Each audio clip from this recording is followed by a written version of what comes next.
Hello, everybody. Welcome, welcome, welcome. We have our bronze medal best of 3 matchup between Xelpher and Raster Cecil here. I'm joined today by Moon Blizzard. My name's Procky. Hello, Moon. Hello, hello. Welcome, everyone. So we are a couple minutes late, but we're still doing pretty good here, and we're going to get started basically as soon as possible. Today we're playing Jets of Time. It is a randomizer for Chrono Trigger that anyone can get and play and experiment with, and all kinds of things are random. We'll get into that more as we move along. So anything you want to add, Moon, before we get started? Well, yeah, this match is really exciting. This is game 1 of a total of 3 best of 3 matches. I am really excited for this race. This is the bronze medal match, and we are looking at very good races here. So let's have fun. Yeah, race is starting in seconds. So yeah, let's go. Good luck to our runners. Be prepared, everyone. And you're certainly right. In the last few matches that I've commentated and that we've seen in these late stages of the tournament, everyone is getting great times, pretty much around 2 hours or under. So we're dealing with high-end players here. Yeah, and I'm very curious to see how risky will they be today. I mean, because if we don't try and reach for the like unusual key item checks, maybe it's going to cost them the race. Let's see how this seed is going to play out. Yeah, I think we're going to see both players. Maybe they'll be a little more comfortable or relaxed. Maybe just in the fact that it's game 1, you don't need to rush so much. When you're in an elimination game, we see people take more risks. But you never know. We'll see. Looks like we're almost ready to start, and we're going. Yeah, race have started, and we see a Chrono and Robo start. So yeah, Jets of Time is an open world randomizer. We start at the Millennial Fair with two random characters, and there will be several locations in the game that will be able to get more random characters, such as Cathedral. When we finish Cathedral, which would be Vanilla Mar location, Prehistory in the future, and also Frogsborough. We have access to the Epoch, and we start with 600 and 1000 AD open up. Yeah, usually the cornerstone of any good open world randomizer, you do get fast travel.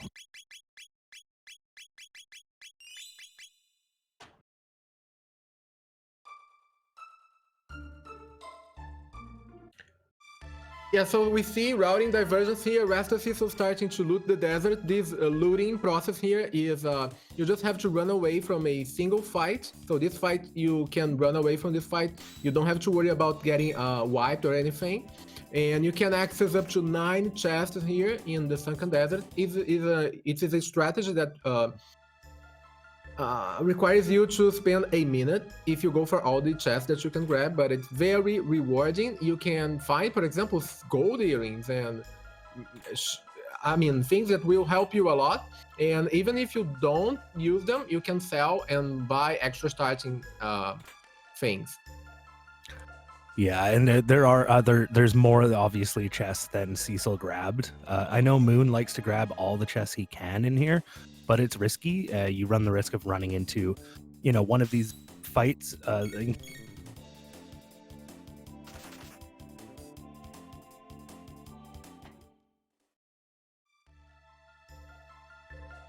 Yeah, so yeah, you run into the risk of getting to extra fight. For example, Raster Cecil got into a second necessary fight there, and this is actually a problem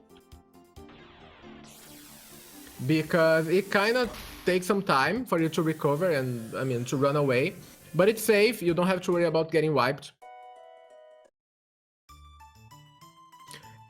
Jets of Time, we have loot from treasure chests. They are all randomized. Enemy drops, also items that you get from enemy drops, they are randomized.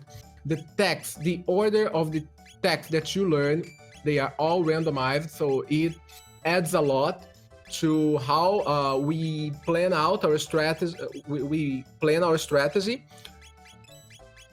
our party composition. It will all depend on the progression of the text that we learn. There are a total of 15 key items that are randomized, and we need a very specific set of key items that we talk through the run to reach go mode. Yeah, so this is a randomizer, and the go mode is when you unlock the final dungeon and you can just rush in order to reach either lavas. So lavas is one of the possible routes that we have, and also ZO2 is the second possible route. In order to reach lavas, we can rely on having access to the Ocean Palace, or opening up Ocean Palace 12,000 BC by finishing Mega's Castle, or getting the Gate Key and going through Tyranno Lair with the Dreamstone. That also unlocks the Dark Ages, and we can access the Ocean Palace to reach lavas. So we see Xelpher already equipping a Berserker on Robo. So the Berserker is an item that will make Robo uncontrollable. He will just auto attack, but it also adds a total of plus 50 damage and plus 50 physical damage reduction. So it helps a lot for this very early game fights that we don't have access to any kind of text, and makes him do enough damage to one-shot most of the enemies now. Yeah. Meanwhile, Raster Cecil. Robo and Chrono both don't start with the best weapons, but Robo is more powerful than Chrono. And Chrono only starts with a wood sword, which, not very good. Yeah, having Chrono around, we really need to get some very good weapons, because if we want to rely on him doing enough damage for the very end game fights, yeah, it's ideally we are looking to have at least a Swallow for the plus 3 speed boost, and possibly a Shiva Edge, or ideally a Rainbow. Yeah. But we can't rely on finding them. That's the problem. No, you'll have plenty of seeds maybe where Alloy Blade is the best sword you can find, and it barely cuts it. It really barely cuts it. And using Chrono is so dependent on how much damage you can output with him, and even Luminaire is not the strongest magic attack. But if you can pair him up with someone like Luca or Marl, say, for Ice Sword 2, Fire Sword 2, you can still use him late in the game, but you may not see we'll see. We'll see what happens in the seed, but he becomes less desirable as you kind of play on, if you don't find that wicked sword. Yeah, and we have to consider, at least for now, the party situation. We have Chrono, Robo, and Ayla. So Chrono and Ayla, they do have access to techs such as Falcon Hit, but if you don't have a good weapon equipped on Chrono, then you won't be able to do enough damage, even with that AoE, very powerful Falcon Hit technique. So yeah, maybe let's see if they are going to find a better weapon for Chrono. I do remember Raster Cecil getting a Flint Edge from the desert. I don't know if Xelpher has it equipped right now. Yeah, now Cecil, generally I've watched him not do an early desert. Clearly he's trying that. But he did skip his checks, and he's also skipping Cathedral. That means he's comfortable using this team. That's a good sign.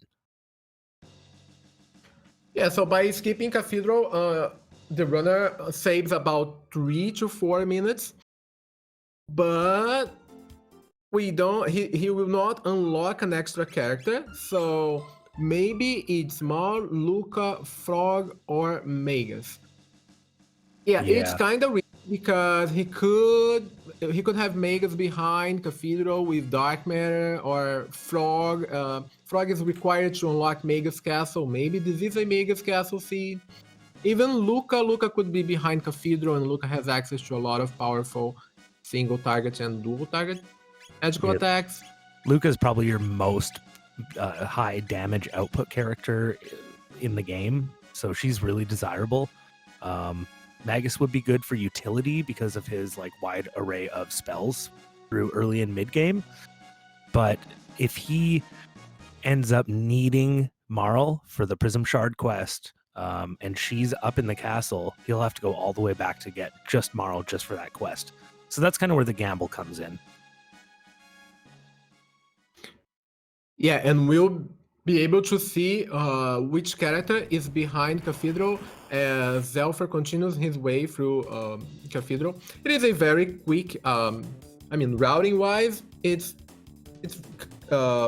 just straightforward. You just have to face 2 full screens of enemies, and if you have an AoE, it makes the battles go pretty fast. If you don't have an AoE available right now, so you have to auto attack, and that consumes a lot of time because you have this battle here with 5 enemies. It takes quite a while.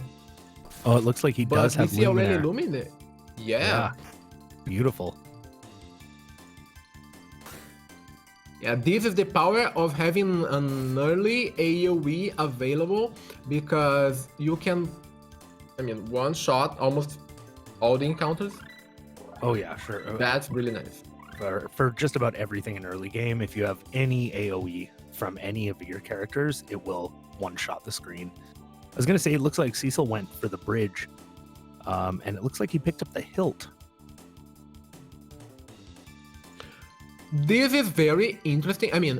By having only one piece of the sword, you can't use it for anything, but if you have the other piece of the sword, you can forge the Massimian. By forging the Massimian, you'll be able to unlock Magus Castle as long as you have Frog in your party, but he doesn't have Frog, and I don't know why he decided to get... Maybe he wanted the drops, because all these drops here are very good.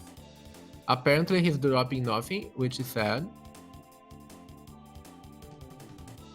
Yeah, let's see how this is going to play out. Maybe this is a Magus Castle seed after all, and we just don't know yet. Yeah, you never know, and it has happened.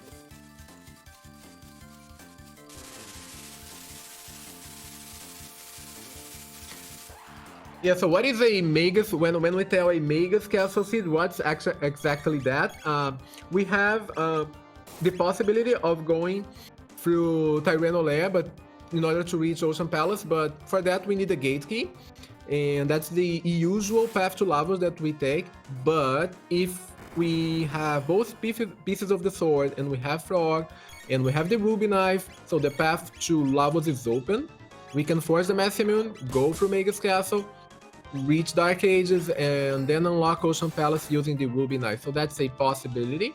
But Magus Castle is kind of a longer dungeon, and we have a few bosses there that might give you a challenge, so we try to avoid that. Yeah, and about half the time, if you have a Magus Castle required seed or an early Magus Castle unlock, you probably don't have magic yet, so that can really be tech dependent on your success in Magus Castle. Exactly, because we have to consider Chrono, Mar, Luca, and Frog. They do require you to unlock magic in order to learn the 4th and on packs.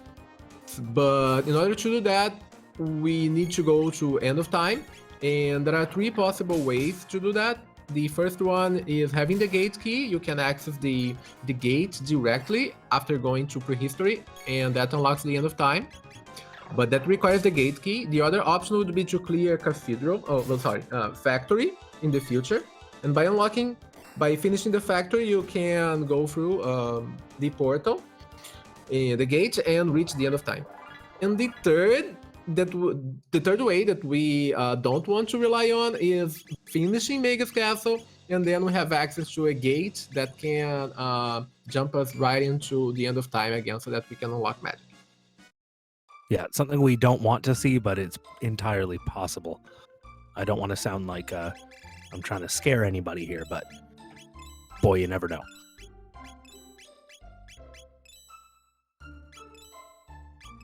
So it looks like Xelpher found Magus. That's pretty good, actually. That could speed things up for him early to mid-game. He could, if It'll Magus has lull. ice, he could grind at desert. He could do Heckran probably. It opens up the game a bit for him. Some people will complain about Magus late game because he doesn't have like a very strong single target physical. Yeah, we saw Fire 2, Dark Bomb, and Lightning 2 coming up. It's decent, although we'd really like to see Ice 2 because that would be an advantage for Xelpher. He would be able to do Desert early on without having to worry about his attacks missing. That's right. For the fight against... And with Robo Go in the on. party, he can complete Desert and get the key item from it. You need Robo for that. So it could be a good early play. But you really do rely on that ice too, especially early.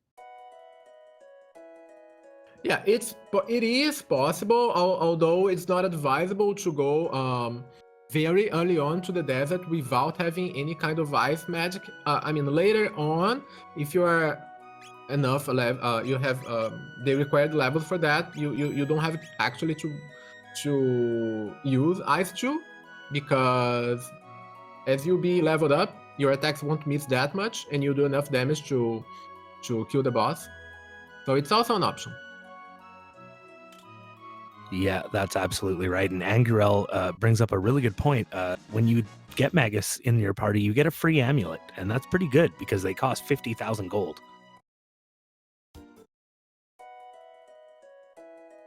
Yeah, it is a very good advantage to have to find Magus, and also you can sell his armor for 7,900 gold. That's also good. That's right. And if you happen to find another weapon for him, even his base weapon sells, I think, for 10,000 or 12,000. Yes. So yes. Everything he carries is bling.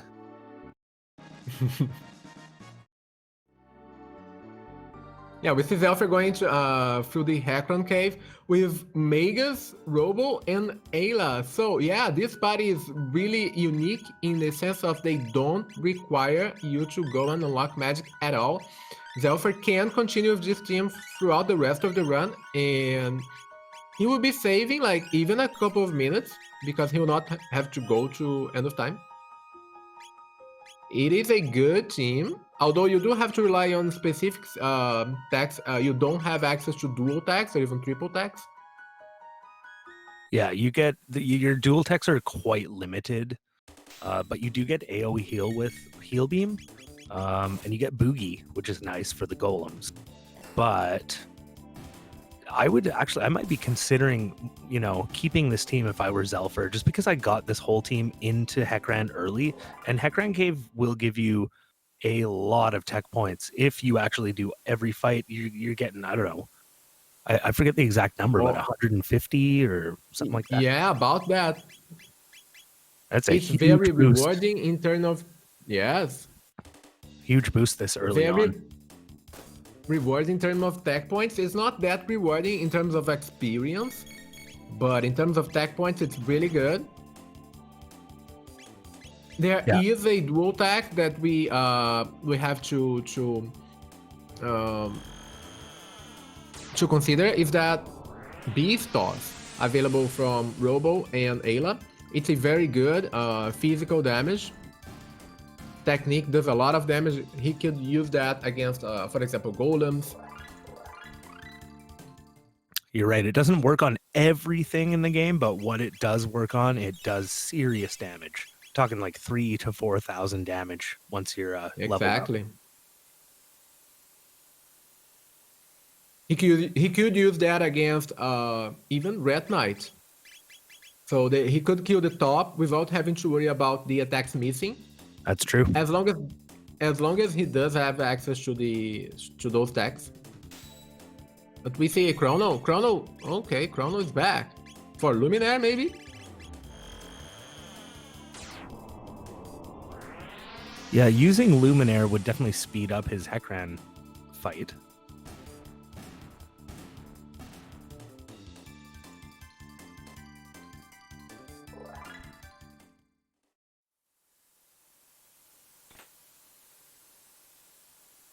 Yeah, so let's talk again. Let's revisit goal modes.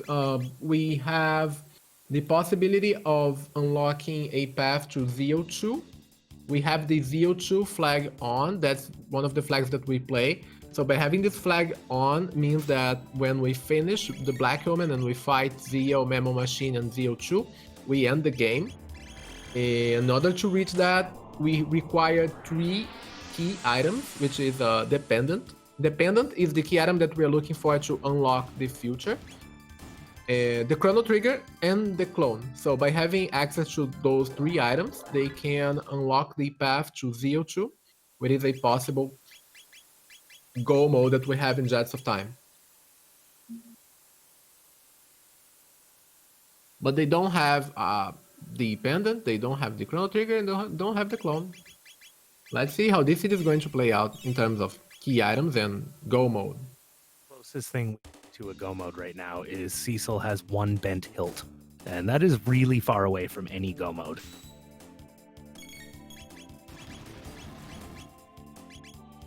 Yeah, exactly. In order to get that go mode, he would need the other piece of the sword, which is the bent sword and the ruby knife. To forge the mass immune, go through Magus Castle, unlock Dark Ages, and then reach Ocean Palace to fight Lavas at the end. Yeah, even though there's 3 main paths, like 2 of them are kind of similar in that they both require the ruby knife to get through Ocean Palace.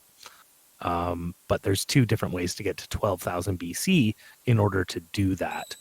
And one of them is Magus Castle, the other is going through Tyranno in prehistory. You're going to hear us repeat things over and over and over again. If you watch all of these games in the tournament, you've probably heard us say these things 50 times by now. But it's important to remember. Yeah, if we don't have the logic very rooted when we play, and if we miss something, it's an interesting thing to bring up. Us. Yeah, I want to bring up the fact that every seed you roll of Jets is always 100% completable, so you will always be able to get all the key items, and they'll be hidden in different ways, and therefore, we can guess as they get more and more key items. We're going to be able to start guessing where things are going to be with a pretty high degree of accuracy, but it's still early. Yeah, so Xelpher found the pendant at Heckran. Xelpher found the pendant. Yeah, so by having the pendant, he can go and just go for reach the future. And the future unlocks 3 more checks, and also a lot of looting is available at the future. We are playing with the early pendant flag. The early pendant flag means that when we reach the future, we are going to charge the pendant, and by having the pendant charged, we can open the sealed doors and also the sealed chests that are available throughout 600 and 1000 AD and the future. Yeah, so as long as you're able to get through Dragon Tank, which is kind of the big gatekeeper for the future, he can rough you up pretty bad if you're kind of a low level, but I don't think we'll see trouble here just because we have Magus and Dark Bomb, and Dragon Tank, he's pretty easy if you have shadow spells. But it's nice to get through that early, as we're seeing here. We're 20 minutes in, and like Moon said, those sealed chests and sealed doors are gonna give you the gear that you don't have yet because it's only 20 minutes in.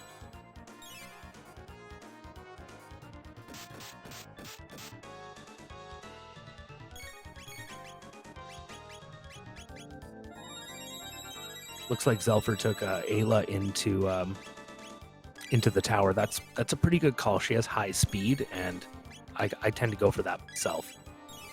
It just gets you through those unavoidable encounters as quickly as possible. So in this prison sequence, we have to face the guards. You have to deal 100 damage, so they have 100 hit points. So if you can manage to deal 100 damage, it's enough for you to one hit kill them. If you don't, so it kind of takes an extra turn. So you have to wait for your ATB bar to be filled again so that you can attack again. And that's why Xelpher decided to use Ayla for this. I'm not sure if she is able to do that 100 Oh, damage, but he with did a throw the berserker berserker she on is. her.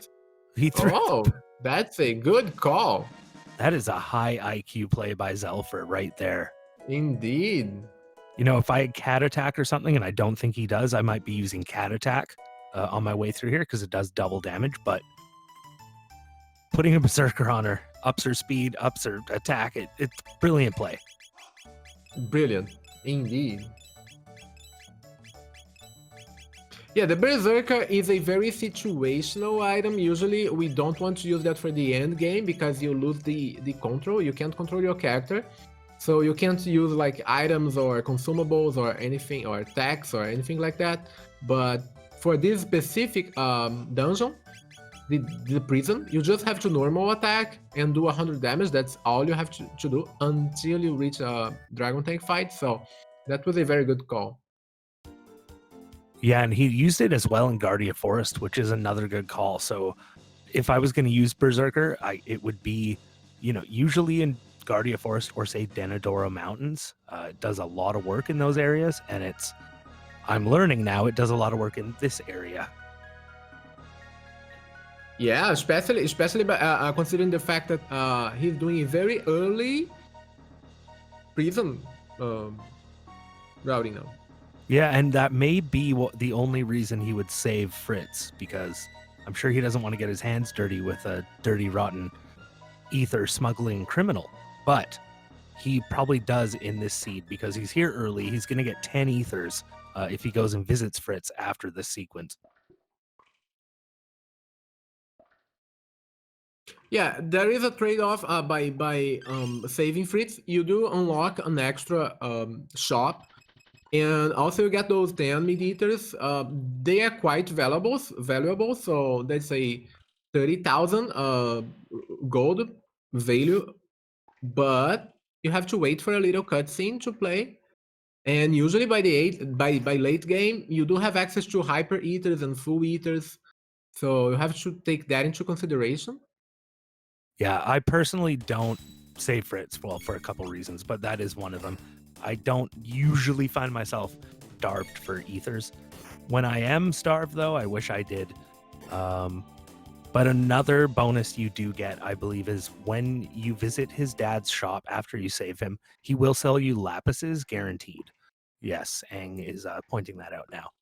So there's a couple shops that are guaranteed to give you lapises. That's one of them. And there might only be two, but the other one would be Fiona's Shrine after you complete the desert.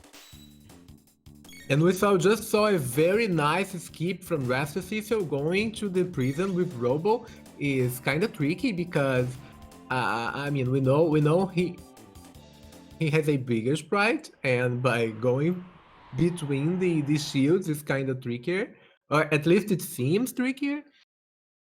So that was a nice skip. Yeah, I don't. Robo is. I think they all have technically the same hitbox, but Robo just feels harder to control. He's also a little slow, but Cecil did develop this game, so he probably knows what he's doing. Yeah, and Robo is able to do more than 100 damage, so he should be using a decent weapon by now. Yeah, too bad the guards are not dropping anything.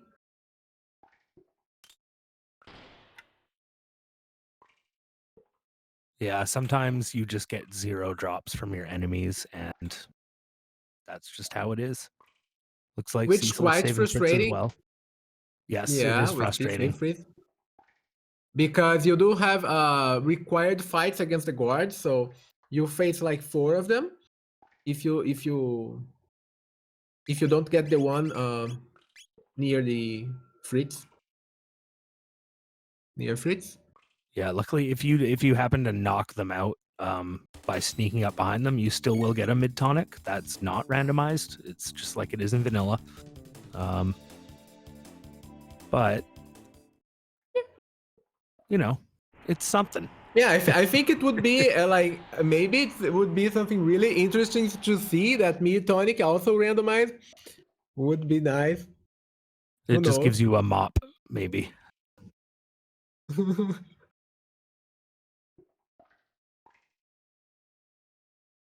Okay, by now Xelpher finished the prison sequence.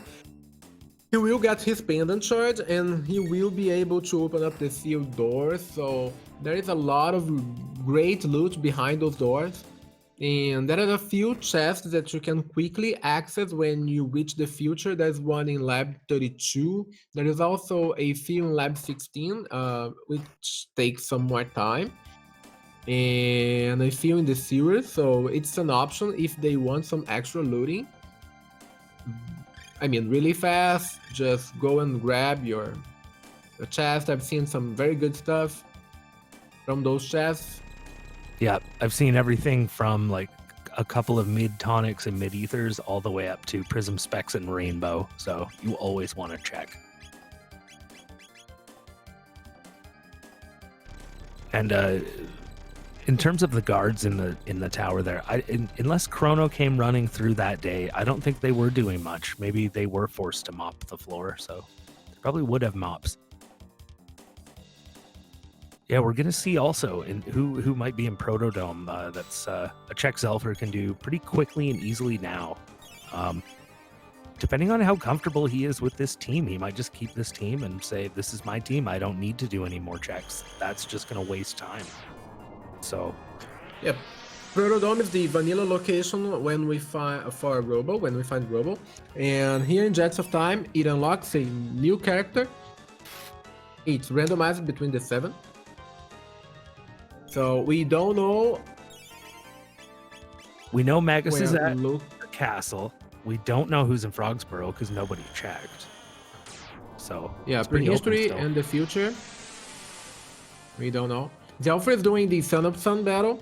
Son of Sun check how this fight works. So you can't hit the eye. If you hit the eye, he is going to counter with a flare. Usually he will also cast a flare at least once. And that's why we should be looking to have very good magical protection or fire protection. I don't think Xelpher pulled up a barrier, so it's going to do decent damage. If you happen to have armor such as ruby vests or ruby mails, ruby armor, red mails or red vests, you can reduce the amount of fire damage that you get. And Xelpher needs to attack the correct flame in order to hit to finish this fight.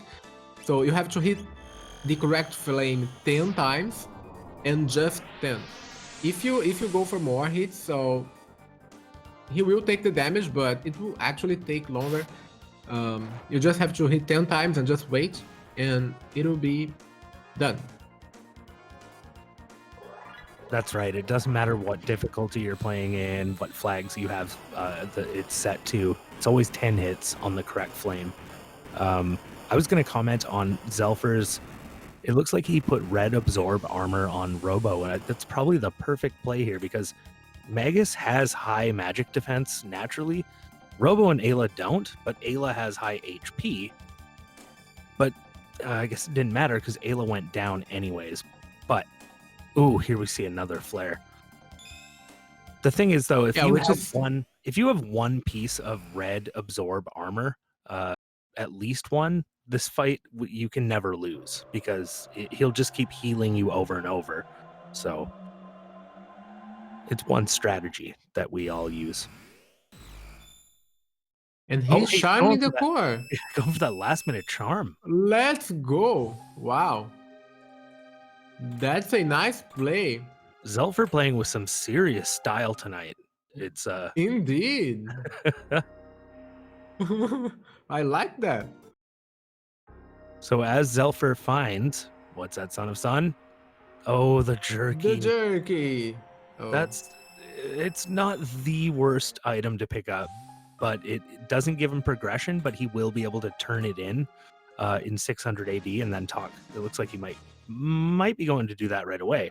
If you turn it in 600 AD, go back to 1000 and pick it up, you will get a god tier item. Oh, good call. Go see Fritz now. Yeah, he's going to unlock Fritz. Yeah, so this is the cutscene that I usually try to avoid and don't rescue Fritz because it kind of takes some time. I mean, they're both Yeah. gonna do it. It looks like. So Yeah, I mean, if I was racing against Raster Cecil, I knew he would be saving Fritz, so I might as well do that and get the. you either might as well, or you know that you just gained whatever it is, 30, Yeah, 2 minutes. 32 whole minutes. I mean, if you consider the time that we need to rescue him and Yeah, the time in that shot. Yeah. You add that all up, that's quite a bit of time. Oh, he did have red vests there, but we no longer need those. Usually red vest is something you want to sort of try and find somewhere early for that Son of Sun fight. They're cheap, they're, well, relatively cheap, and it'll make that fight free cheese. Yeah, that's why. Yeah, Raster was preparing himself against this battle, so that's why he made sure he was equipping fire absorption gear, fire protection gear. That's right. We have to wait for the very first roulette shuffle. If we attack before that, it's not going to do any kind of damage because we have to wait for the first roulette. That's why he waited there. Ideally, we can also use barriers here. Barrier is a consumable that you can use on your characters in order to reduce the magical damage that they receive by 1/3. So ideally,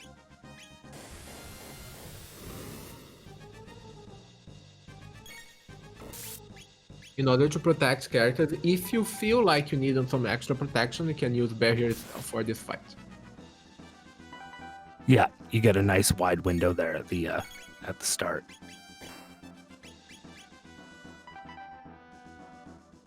And Xelpher doing this jerky. I was just gonna say, Xelpher doing this jerky quest right now it's a good thing to do actually after you've unlocked the future, because of course you can use that pendant, and the mayor's house has you can get 4 sealed chests at the same time that you do that jerky. I actually missed what he picked up there because I was blabbing. But you can find the best items in the game. Shiva Edge. That's fantastic. Shiva Edge. If he wants to use Chrono, but he might stick with this no magic required team. Yeah, it's an option here to use Chrono, but you need to unlock magic for him.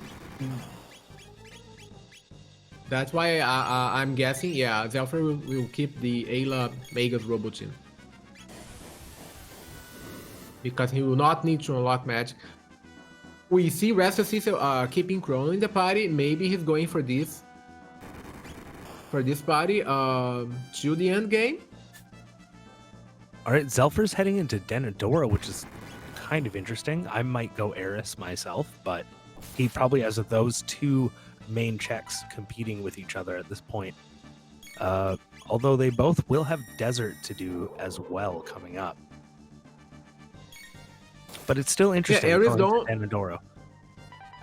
It is Ares Dome. Yeah, because Ares Dome is it's not a long check, and it rewards you with a lot of items. There is a sealed door that you can access for a lot of very high-end items. So the loot there is amazing, and usually that's why maybe I'd also go for Ares Dome myself because of that. So you can better prepare.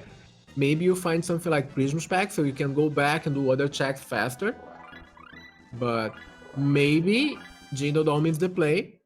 I did notice that going to pay out for. Sorry, not Genodome. Maybe Denador Mountains is the play, and it's going to pay off for Xelpher. I was going to say he did pick up. He did manage to find sunshades actually out of one of those sealed chests.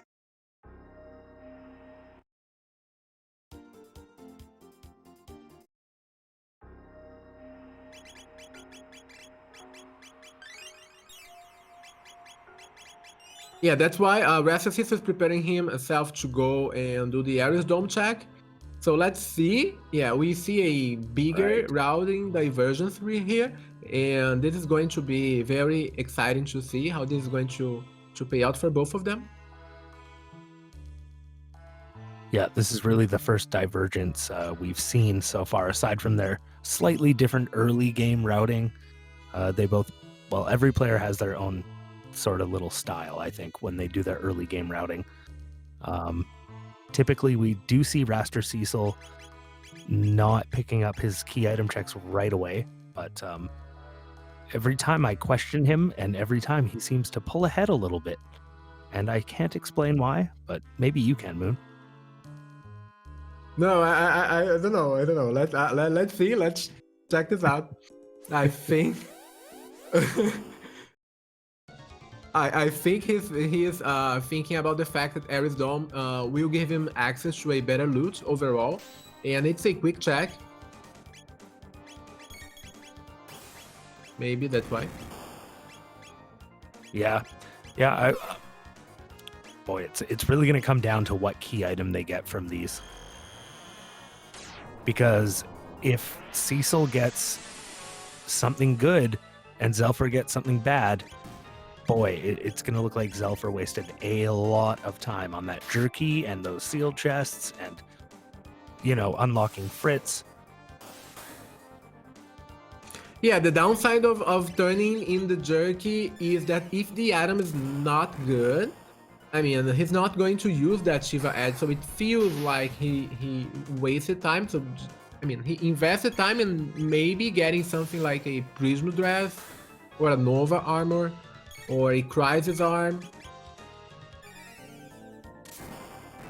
But I do always, I mean, I usually go for, personally, I turn in the jerky because it's very rewarding. Those are one of the best items in the game that you can find from them. Yeah, I think there's a perfect time, like, to get a perfect time to turn that jerky in, somewhere in the middle of the seed, and it doesn't take very much time. And if you do it quickly, you get those 4 chests, and you get that that jerky turn in. And yeah, like Moon was saying, it could be anything great: Prism Specs, Rainbow, Wonder Shot, name it, you name it.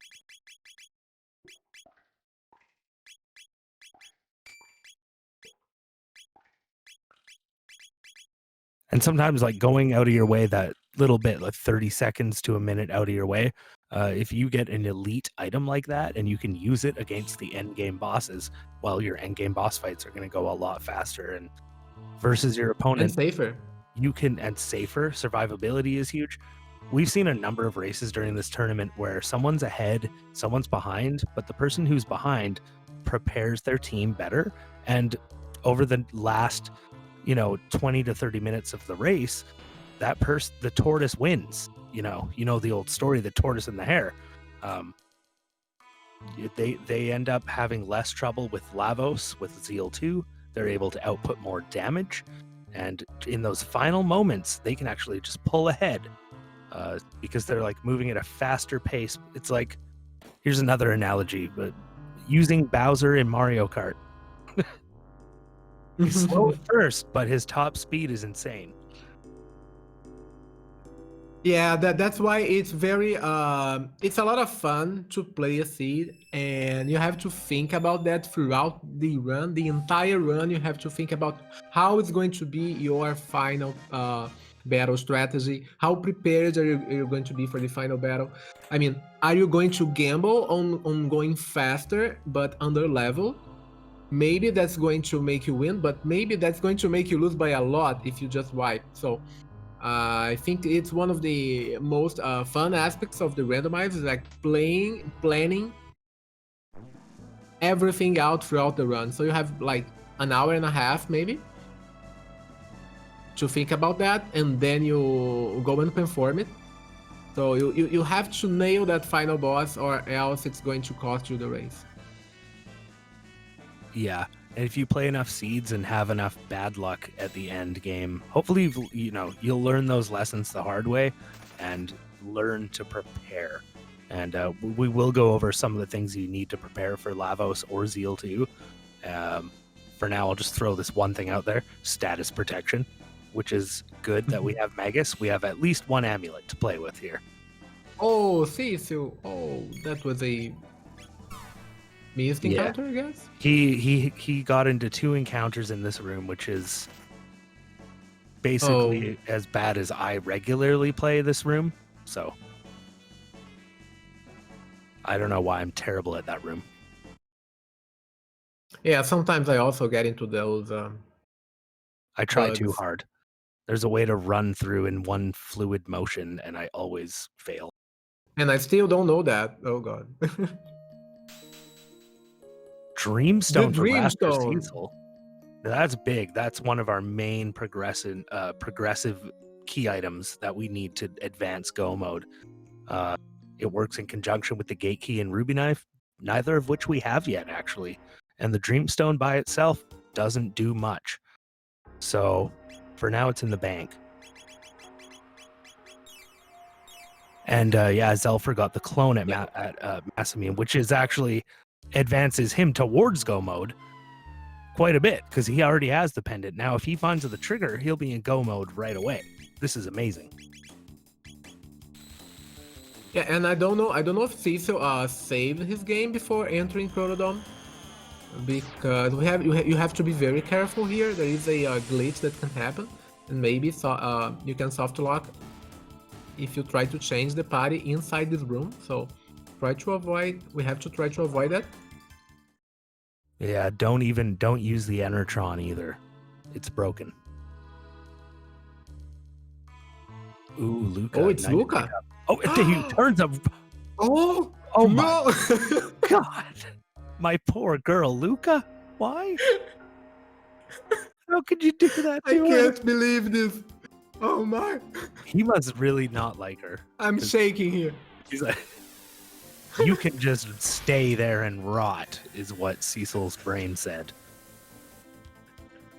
Meanwhile, we have Xelpher just doing a bit of grinding in the desert. Luca. I know it's okay now. Okay. It's unbelievable, especially with Ayla in the team, because me and you, Moon, I think we're both huge fans of Blaze Kick. Period. Yes. Yeah. Blaze Kick is amazing. I mean, Blaze Kick, Frog Flare, Unspose 3. Yeah. Hypno Wave. All that. Fire Tackle.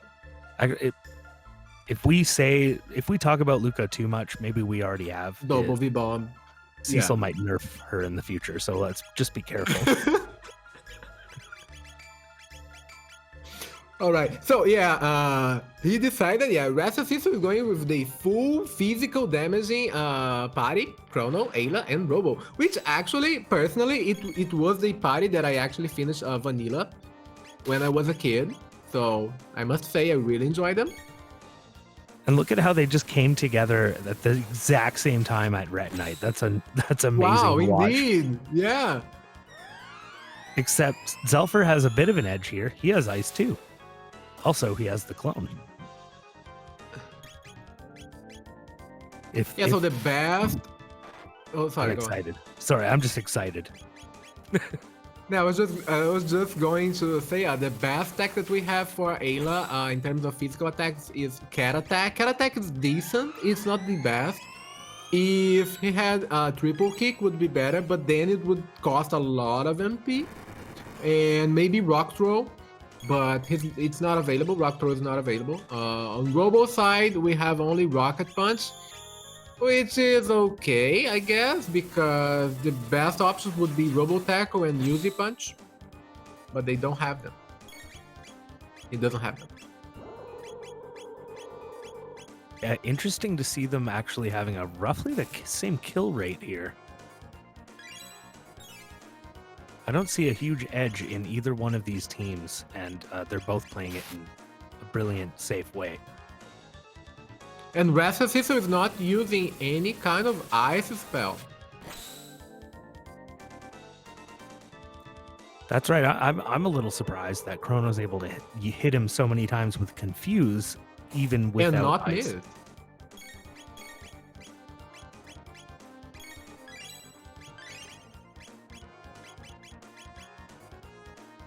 I do like to mention for this battle, it's always advisable to wait for to have at least 2 characters with their ATB bars full, so you can have a better chance of killing the core after you kill both pieces, both the top and the bottom, so that you can get some extra experience, just as Raster Cecil did. That's right, and Xelpher got the same thing. So Cecil Wow. pulled a little bit of it Wow. ahead there, a little bit ahead. Yeah, but yeah. they both killed the core. This is incredible.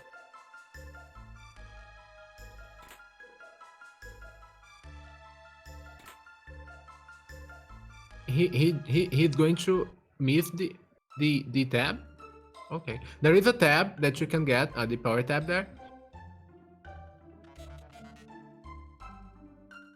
Yeah, ideally, I mean, power tabs are decent if you go and use all of them in a single character that's going to be your main physical damaging character, such as Robo, Ayla, or Chrono.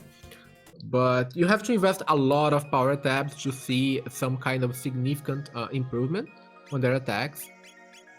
Yeah, it's not Maybe always, that's why Raster Cecil just missed them. it's not always clear where that line is in a randomizer because of just there's so many different things going on in each different seed. Like in a vanilla speedrun, you're going to see runners always picking up specific amounts of magic tabs and power tabs, and I've taken that out of my randomizer runs just because, you know, yeah, like Moon said, a few power tabs is not going to make a huge difference in a randomizer where, you know, you gain another level and then find something else. To me, it's a bit of a waste of time, but I will always go for the speed tabs. That's a whole different story. Yeah, for sure. Speed is king.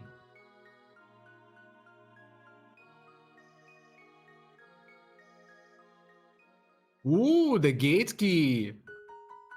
Ooh. Interesting. So with the gate key, they're going to be able to go to prehistory 65 million BC. It's going to unlock one check. It's going to allow them to get one other character from Dactyl Nest. And with the Dreamstone, ooh, that Cecil has, but Xelpher doesn't. The Dreamstone will give Raster Cecil a way through Tyranno which he'll then be able to essentially beat the game, but he'll be in 12,000 BC, so he'll also have access to Mount Woe, which is another check that we never want to do, but he has access and Xelpher won't. That could play out interesting. I wonder if Raster Cecil is going to do a Woe, Mount Woe secret strat here. Maybe he's betting. Mount Woe is a very long check that we try to avoid at all costs. But maybe the Ruby Knife is behind Mount Woe, and that's the necessary item for him to open up Ocean Palace. That's true. That's all he would need at this point. And now, I didn't catch what was at Snail Stop. I think it was Prism Shard. Doesn't look like either of them bought that yet. But we know that Luca's at Protodome. So there's a possibility that Marl could be at Dactyl Nest, although she could also be at Frog's Burrow. I don't think we checked that yet. Frog's Burrow, yeah. I'm just starting to think about... Maybe it's Vanilla Frog at Frog's Burrow. So we're going to have Genodome. We're going to have Reptite. Well, for Xelpher, Arisdome, he still needs to do that to get that Dreamstone. But the amount of checks we can do are just starting to narrow down a little bit. I'm just trying to keep track here. Yeah, I think yeah, that Prism Shard is going to be required possibly because yeah, I mean we are kind of narrowing down the checks. So there's only Reptite Lair that we don't know, Reptite Lair and Genodome. Yeah, that's what we don't know. And that's it. I mean, are we missing any other? I think that's it for now. Except Yeah, the Oh, trial will maybe give Mount you Woe. 2 checks. Okay. We have Mount Woe.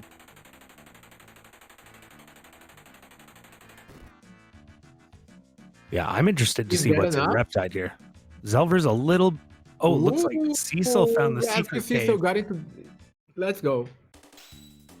These are fun little secret caves. That's what I call them.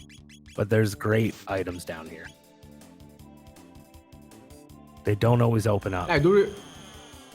Yeah, you can even find some very, elite items here. So the loot for the loot tire, here is amazing. So I think it's the best for those. I have found that we have here. I have found the best items in the game in here, but again, I've also found like Indeed. not that. Even an elixir, that's Oh. pretty good. Not what he was hoping for. But he, yeah, I wouldn't be unhappy with an elixir. There's one more. Oh, Ooh, and that's what we're talking about. Amazing. Haste helm is. Let's talk about the haste helm. Oh, maybe my favorite helm. Yeah. It's high defense and it automatically casts haste on you. It's amazing. And considering the fact that we don't know if Mal is going to be available in this season, right away.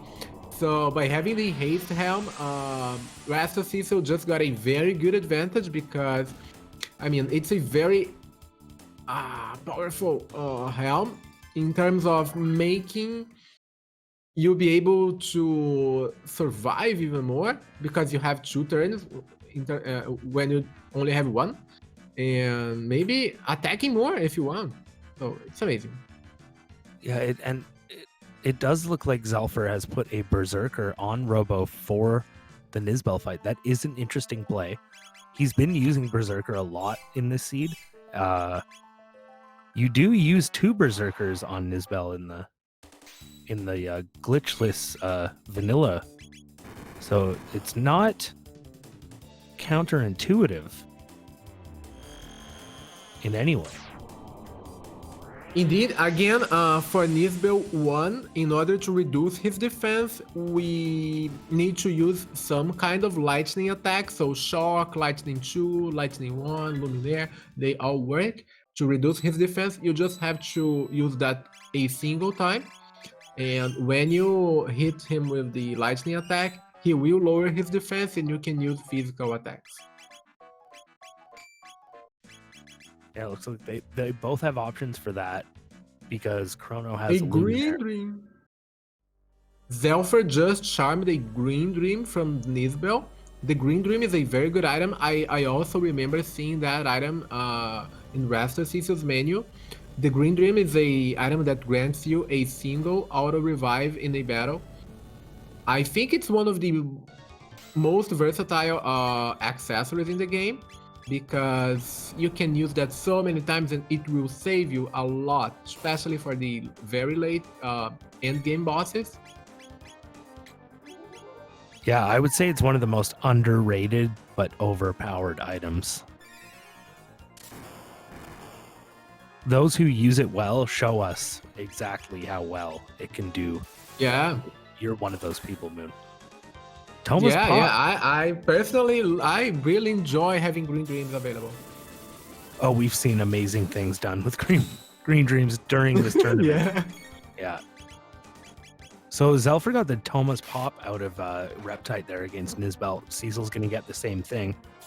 It's a fetch quest, essentially. You do have to go to Giant's Claw. At this point for them, it's going to be a pretty simple boss fight. It's a Rust Tyranno. It's a simple countdown boss.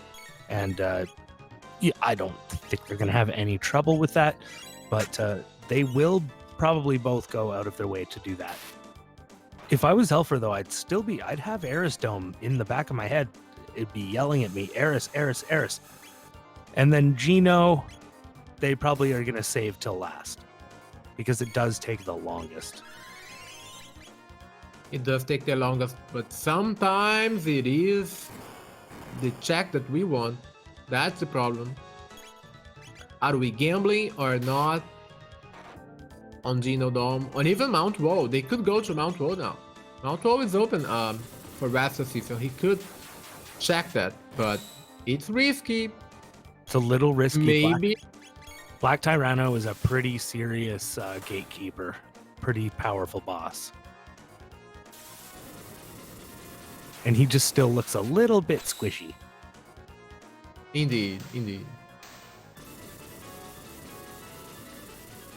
Because you have to be able to so do I guess potentially 13,000 HP of damage against Black Tyranno, and if you can't do that in a reasonable amount of time, it may not be worth entering that fight. Yeah, it is unfortunate for a Xelpher, considering Magus has not unlocked Dark Matter. Raster is not using Magus, so he skipped Cathedral. And Xelpher has access to Magus, but Magus still doesn't have that most powerful techs like Dark Mist and Dark Matter. And Dark Mist is coming up, but still it's about 1 hour in, and we don't have neither Dark Mist or Dark Matter. Yeah, it will be very interesting to see how that plays out, because like we always say, Magus is really strong early mid-game, but boy oh boy, if you're learning Dark Mist, Dark Matter that late, becomes less of an advantage, because Dark Matter is pretty good, it's pretty powerful, but what you really end up looking for, especially in endgame, is being able to dish out single target damage. Magus is not that good at that. Your best option's Dark Bomb, and it just doesn't pack as much of a wallop as, say, Uzi Punch or Confuse. Yeah, indeed.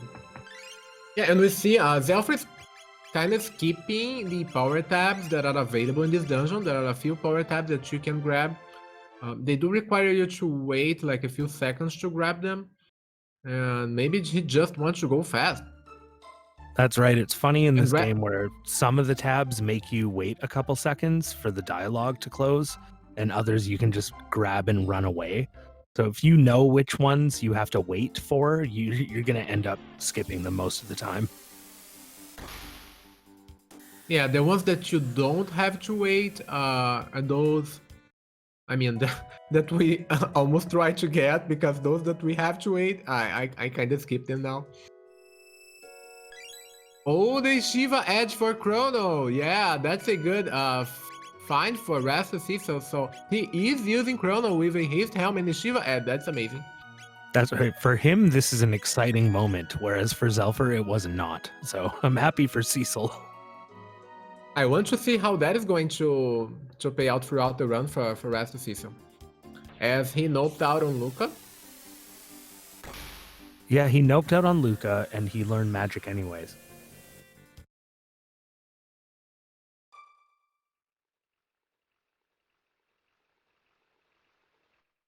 Oh, and now he's going Denadoro.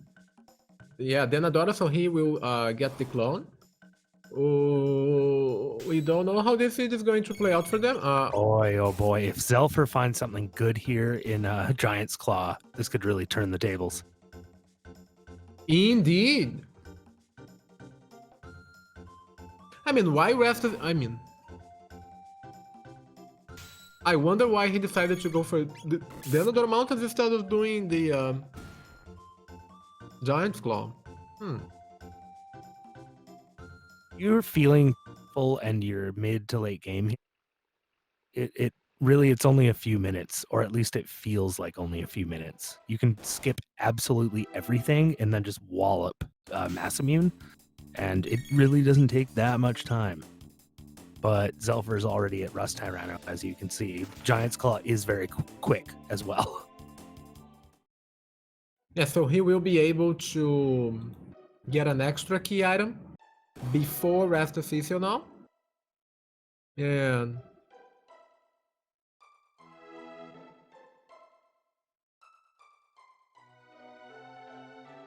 yeah, so if he finds something like the Chrono trigger, for example, that would be go mode.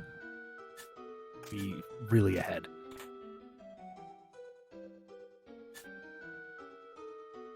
So as we have new people in chat, it's nice time to talk about Jets of Time, which is an open world randomizer. We have randomized character pickups, loot from treasure chests, enemy drops, random packs as well.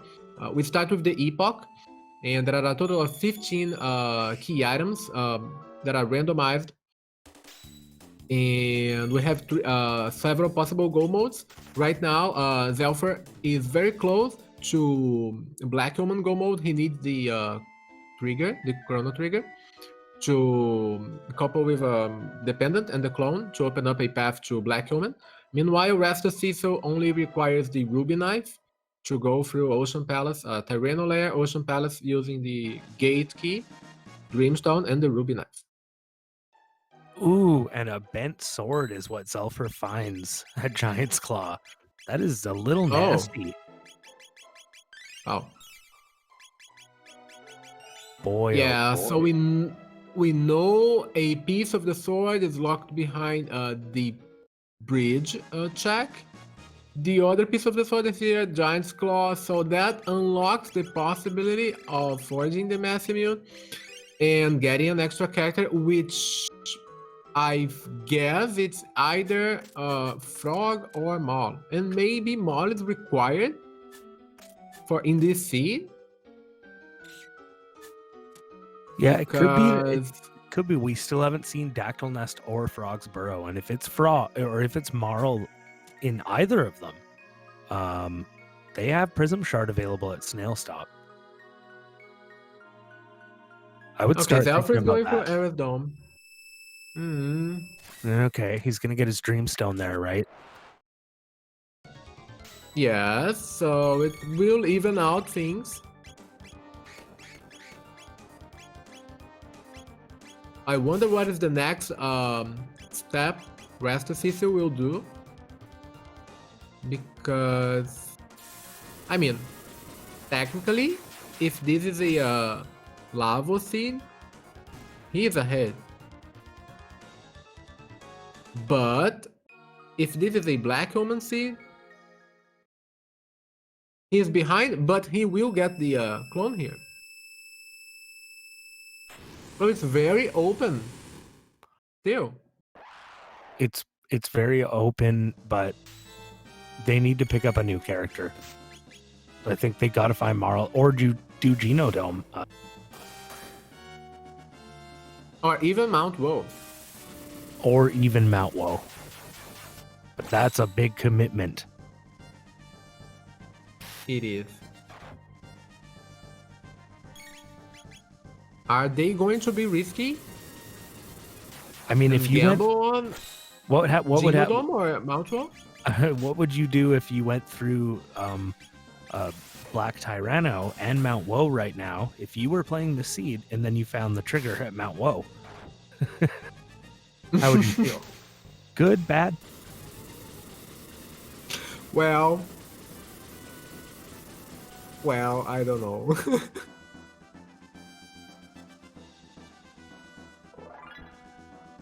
Yeah, when we get go mode, usually when we get go mode from Black Omen and we have a very good team that can do some really powerful AoE magical attacks or some good techniques that can wipe most encounters in Black Omen, usually we can finish the game within 30 to 40 minutes. The Lava's route, it's about the same time, but maybe more. Maybe slightly more, slightly higher. You may have to start timing from entering Keeper's Dome and entering Tyranno Lair all the way to your final boss. And yes. Compare it from there. Yeah, from my testing, sometimes I do try to keep track on that, and usually it's about 5 to 10 minutes faster going through Black Omen, even considering I mean we do have to do all the skips in Death Peak, all the skips in Black Omen, and don't wipe and have a team that's good enough and tuned in the right way to be able to go Exactly. both the mutants and the Elder Lavo spawn and Zeal too.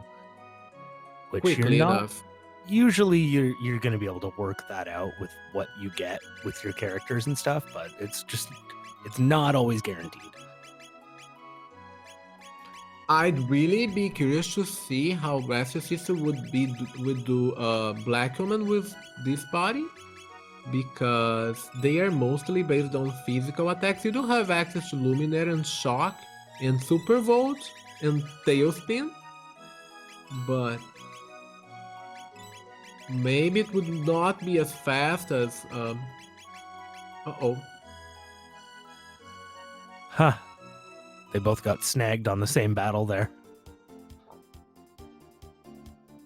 I don't know why this room is so difficult. It just is.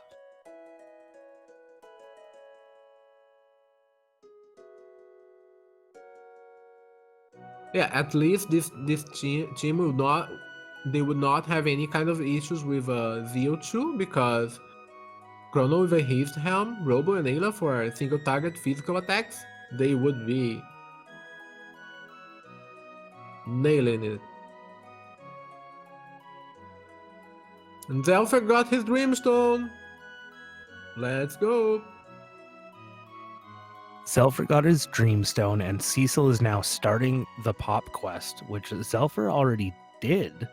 He would have to care about that enough to go do the bridge now. I don't think we're going to see that. We might, though. We might see Cecil go to the burrow after he does the pop here. We're going to see a Genodome.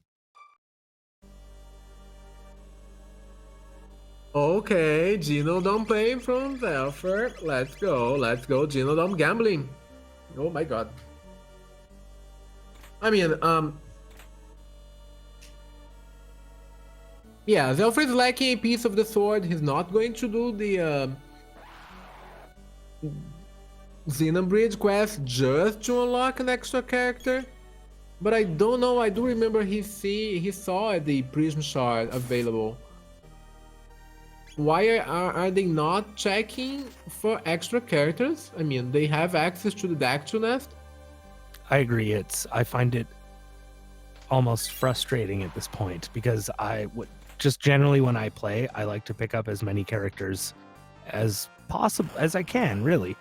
I like having those different combinations and possibilities, but I understand they're in a race and they're trying to beat a good time here, but boy, the longer you hold out on finding Marl in certain seeds, and I think this might be one of them. Exactly. Oh boy. And we're still not exactly sure where she is. She could be at Dactyl, she could be at Burrow. We're not sure. But Xelpher could get lucky here with this Genodome play. You never know. He could. We never know. I mean, Genodome is really a great dungeon that you get a lot of tech points, a lot of experience, and some amazing loot. So the loot here is really good. You do have to take care and prepare for the battles.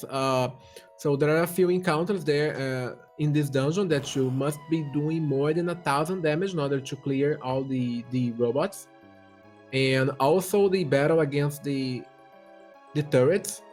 It's kind of tricky. You have to be really fast, so you have to make sure you have a fast character that can do some magical attacks really fast. I guess Megas can do that,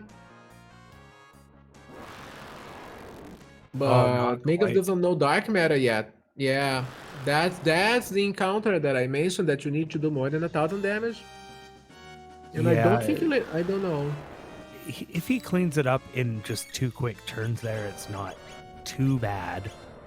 But you do want to be one-hitting, I think, everything in Genodome just to make it speedy. It looks like he's going to go for a conveyor belt skip here. Ooh. Now I'm eager to see that. He has cleared the path. Talk us about talk about this. Well, if you're familiar with Genodome, you're familiar with the fact that you have to Dark matter. that it's built like a puzzle. And yeah, dark matter. Also, Genodome's a great place to come to grind tech points and experience. So Xelpher has just bumped his whole team up a lot just by doing that first the 5 fights on your way in here. Anyway, so if you're familiar with Genodome, it's a bit of a puzzle, and at one point you have to kind of run through a back hallway, go up an elevator, and switch the conveyor belt into the reverse position so that it's not pushing you down away from the switch that you need to get to. However, if you do it just fast enough, you're able to skip that entire sequence. And well, we'll see how Xelpher accomplishes this. He did clear out that one debuggist, and that helps because he'll get in your way, but it'll be easier to explain as we actually go through this. Yeah, this is the tricky fight that I mentioned, that you must be really fast to outpace the laser guard. So if you're not able to do an AoE magical attack here, so they can wipe you because they will laser each other. They will laser and attack each other, and they will explode and do like 150 damage, maybe more. And it can be a party wipe, and that's a lot of a time loss if you wipe here. Okay, he's doing it. Yeah, it's a little easier to do when you get rid of that one fight that he did. Oh, unbelievable. First try. Wow, amazing. His setup was a little bit long for the skip, but it's always great to see someone do that first try. Unbelievable effort on Xelpher's. I've never. If you can get that, wow. If you can, Genodome becomes a lot more desirable, because you can just beat it a little bit quicker. It helps a lot in your overall Genodome time. Wow, I should add that. I should add and that skip. Oh my. I still don't know how to do that. Yeah, Xelpher is really stepping up to the plate by performing that skip in a Jets of Time tournament match. I mean, you're penalized pretty hard if you miss it a few times. You're losing time like crazy, and that was good. Wow. So he just spared like a couple of minutes by doing this? Yeah, you have about a 7-frame window to make mistakes during your sprint between the one door and the other door. So you have to make a pretty precise pathway through there. That's why when he took care of that one debuggist, or the 3, it cleared that path. There'll be plenty of times where you try doing that without clearing that fight, and it'll get in your way. But technically the fastest way is to not do that fight at all and just hope it doesn't get in your way, and you just cross your fingers and go for it. But we do play things a little bit safer, I think, in the randomizers, just generally speaking.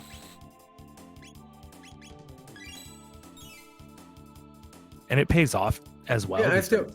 Yeah, you get such great enemy drops and all kinds of things. Like maybe you don't want to skip a boss, because you're going to get prism specs from Yakra, which I've seen. So you don't want to skip them even if you can.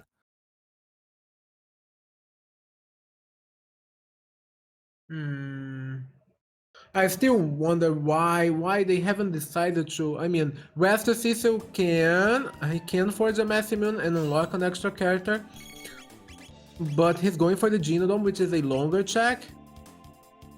I'm really surprised at both of them. Yeah, I really am, that they wouldn't try and find Marl at some point. We talk about that all the time when we're in early game. you're looking for a certain amount of things, and Robo and Marl are two of them. Indeed. I mean, Especially we Prism can Shard. find. With Prism Shard at Snail Stop, it's a no-brainer. I would say that Prism Shard has a great item locked behind it. That's my instinct. Indeed. And possibly for Genodome, we could be looking at Hero Medal into Moonstone, for example. Hero Medal into Robo's Ribbon, or even Robo's Ribbon here. Oh, that's right. We haven't found Robo's Ribbon yet. They'll both benefit from that a little bit, but they're going to start getting overpowered soon because the seed is taking a while.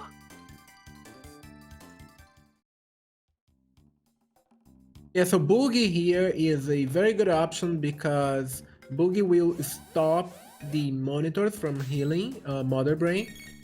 So this battle is quicker.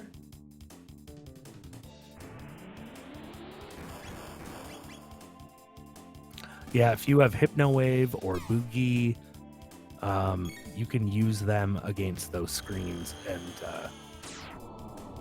and Provoke. I guess Provoke also works. Right. Provoke works. They're both going to be able to. But it's not an AoE. Yeah. Should be easy now. They have access to. Uzi Punch, Dark Matter.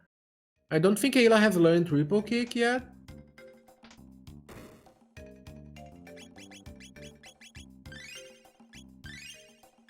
I'm not sure if we're going to see an attempt from Raster Cecil. It was the Hero Medal. Oh, the Hero Medal. Okay. It was the Hero Medal. So now at least we're going to be able to see who's at Frog's Burrow. 1 hour and 20 minutes in. Yeah, question. Could it be that they have both already decided on their final parties? Yes. Wow, we see Twister. Wow. That's a very unusual tag that we don't see very often. It's the triple tag from Robo, Ayla, and Chrono. Oh, and Frog is at Frog's Burrow. Oh. That's not... So that means Marl's at Dactyl Nest. We still don't have a Ruby Knife, so there's no point in going for Frog. That would be painful, too, at this point, to go through Mega's Castle at this late. But, oh boy. So it was a Hero's Medal into Robo's Ribbon, and now Xelpher had the option to look for more extra characters. And here, he's going to find Luca here, and he's going to go to Dactyl Nest next. I think he's starting to clue in here what he needs to do. Yeah. And now we can watch... I'm pretty sure he's going to nope out of Luca as well, because they have settled on... I guess they both have settled on their final parties. They have decided that they are investing a lot of tech points and experience in those parties, so... Yeah, exactly. Even if you find a character here later on, he is picking up Luca. I don't know if he's going to throw her in the party. He would have to teach her magic. And I don't know. We'll see what he does, but he's probably looking for Marl now.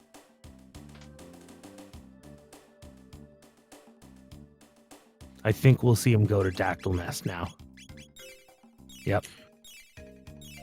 Well, we have to consider that by having access to Luca, so you can form the team of Luca, Robo, and Magus.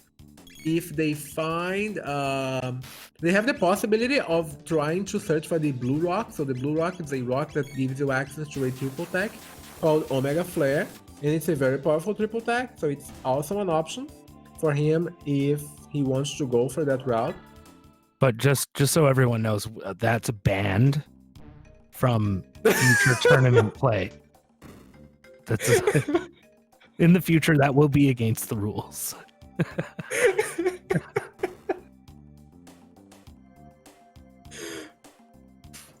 Maybe that's a strategy we'll be looking in the finals.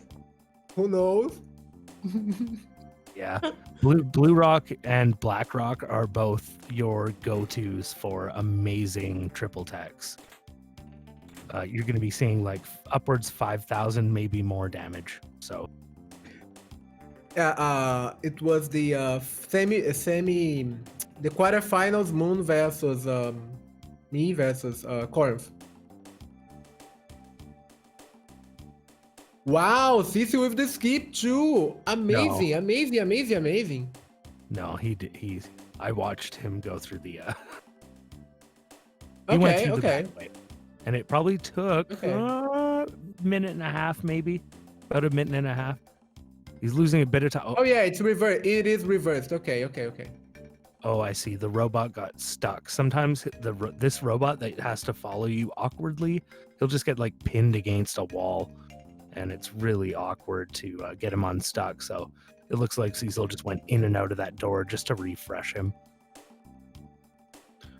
Oh, okay. Xelpher just found Mar, so he climbed back to Nest. He unlocked Mar, so now he can go back and buy the Prism Shard and check whichever item Yeah. Prism Shard is locking. Yeah, and that's exactly what he's doing because he, other than that, is actually out of checks. After doing Genodome, this is the only option they're both going to have.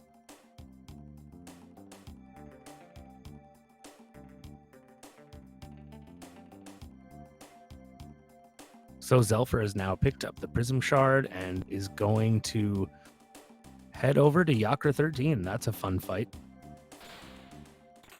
You are required to use Marl in it, and if you haven't picked up good armor and gear and stuff for her, if you picked her up late and she has bad tech, it can be a little sketchy.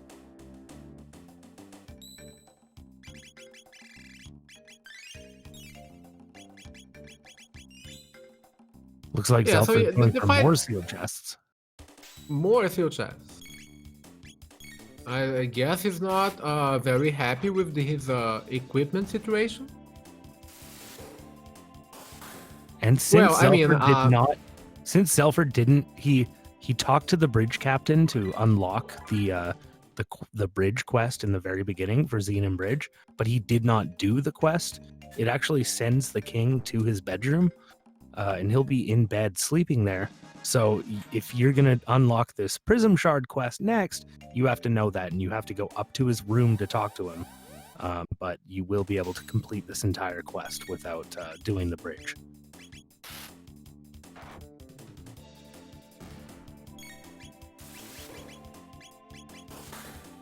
yeah, so the fight against the Yakra 13, you do have. It is required for you to have Mar in a party, so it's also advisable for you to equip a status effect protection accessory or helm or anything on your third character. He will usually attack the third character with a status inflicting attack, which is chaos. So he will always go, or not always, but most frequently, he will attack the third or the second character with a chaos. So if you have any kind of a status protection, make sure to equip those. Yeah, He 99. will use some physical attacks. Yeah, 99, 99% of the time he will hit that third character in your party with that. So usually that's going to be Marl, and in this case they do have Magus in their party. So if I was playing, I would just slap that amulet on Marl, and it's actually going to it'll double your success rate.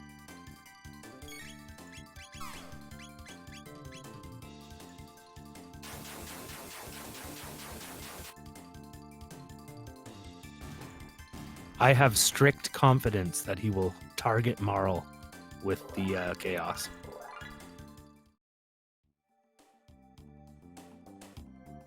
I mean, not necessarily Mar, because I mean, if she was at the first position, he would not attack the first. I guess he would keep attacking the third character. Still. Usually he just attacks the third character over and over. Yeah. But usually, if not always, the first attack he does is on that third character.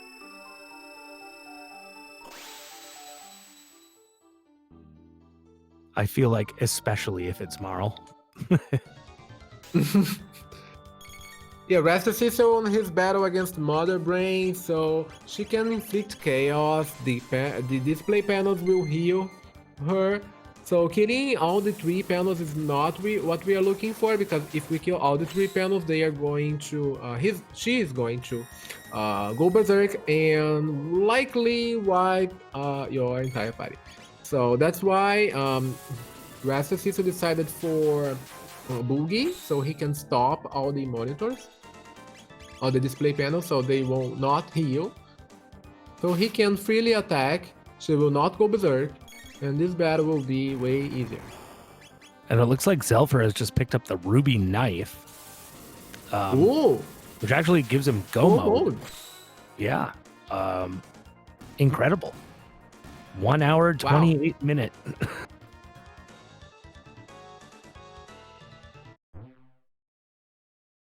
Yes, Moonstone on Woe, which is the last check that we have, and the trigger on Melchior. Yeah, this was a very tricky seed to reach go mode. I mean, maybe if they had not went through Genodome and just checked the model beforehand, checked Dactyl's Nest and Prism Shot before everything else, or all the other checks, could be a faster go mode, but we never know. It's really hard to say in a seed like this, and I hope I'm not banned from rolling seeds in the future. But at least it's not a Magus Castle required or Mount Woe required. But it's just about as nasty. It's about as nasty as it gets without those. Yeah. I mean, it was not a Magus Castle required without magic. I do remember playing one of those. Oh, that was bad. Yeah, however, if they were proactive picking up Marl earlier and getting that Prism Shard earlier, it could have saved them some time. Not a whole lot of time, but definitely some.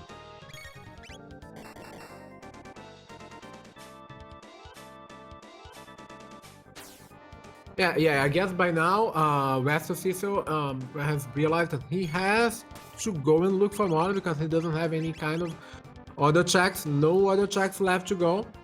And that's right. The only option right now. He already went to Protodome and rejected Luca, as we commented earlier. He's already skipped Yakra, and he doesn't even know who's at the castle. But he did see Frog at the Burrow. So right now he's basically gambling between Marl and Magus in his mind. He's going to be very delighted with what he finds.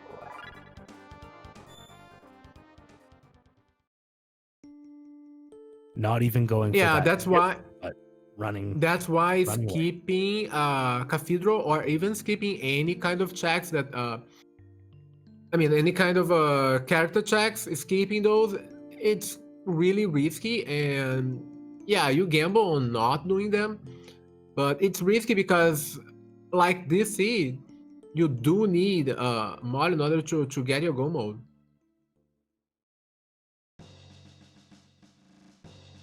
Yeah, it's a Marl required seed, isn't it? It's interesting. Yes, because the other possibility would be like finding the Chrono Trigger, and the Chrono Trigger is behind the Moonstone. So it is a Marl required seed, after all.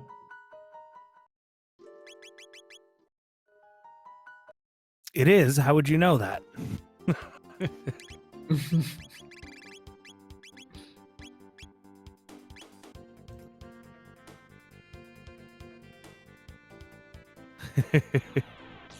It's a Marl seed.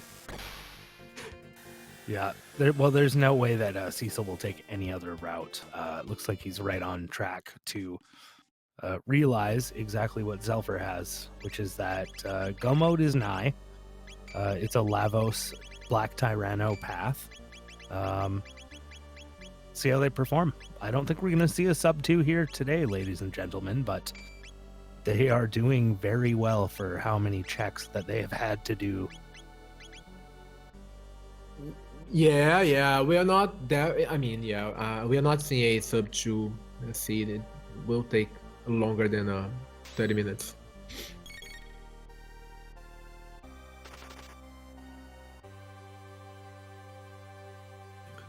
So Tyranno Lair is a dungeon that you can do a lot of skips. There are a few skips here and there that make a lot of difference if you nail them.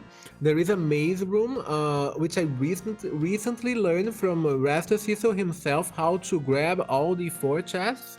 It's kind of tricky, but once you learn, I mean, it's just some 15 seconds longer than the usual route that only grabs 1 item, and you can grab 4, which is amazing because you can get some more items. Maybe they are good, or maybe you can sell them for extra money when you reach the new shop. Yes, and let's all pray for a good new shop this seed. We haven't seen the best in the last few. And I want to see... Actually, I want to see something trolly. I want to see a wonder shot. Haste helm for sale. I love when I see haste helms on the new shop. I really do. Yeah, haste helms, prism specs are the best items you're going to find there, basically. But mega elixirs too. They will. It's always guaranteed to get an amulet, but it can also sell you the best items in the game, including Rainbow, Crisis Arm, Wonder Shot, Prism Specs, everything from Nova Armor to, I mean, Moon Armor. Mega Elixirs, the Moon Armor, yes. Let's not forget about the Moon Armor.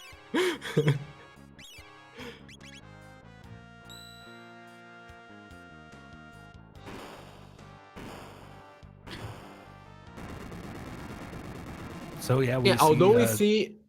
Go ahead. Go on. I was just going to say, although we see Xelpher ahead, it doesn't mean that he will win the race, of course, because we never know. Lavos is, I mean, rough as he can be.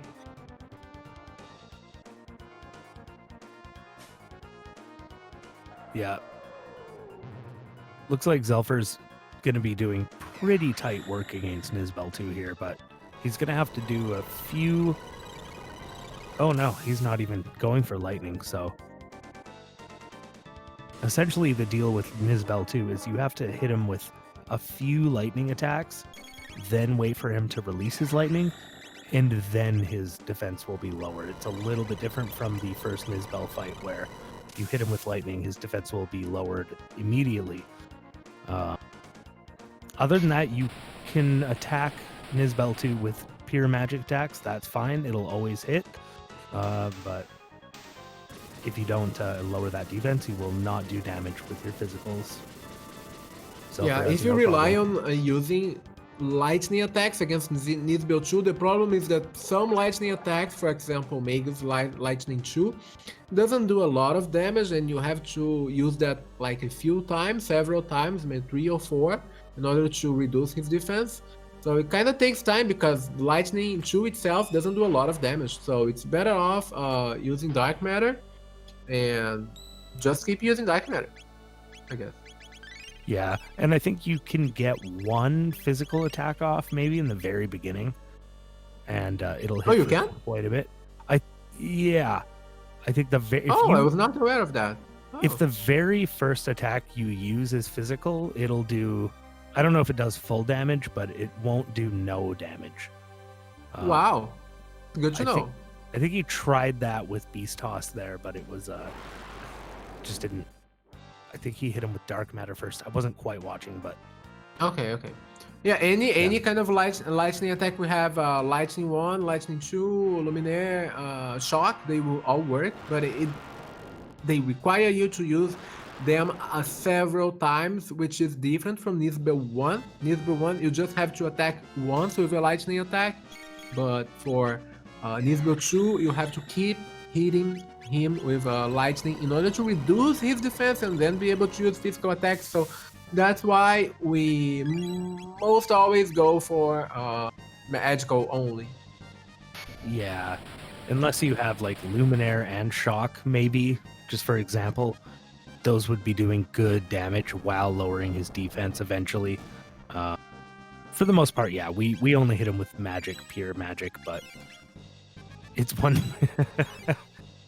it's one way to do it. I'm just laughing at something I read in chat.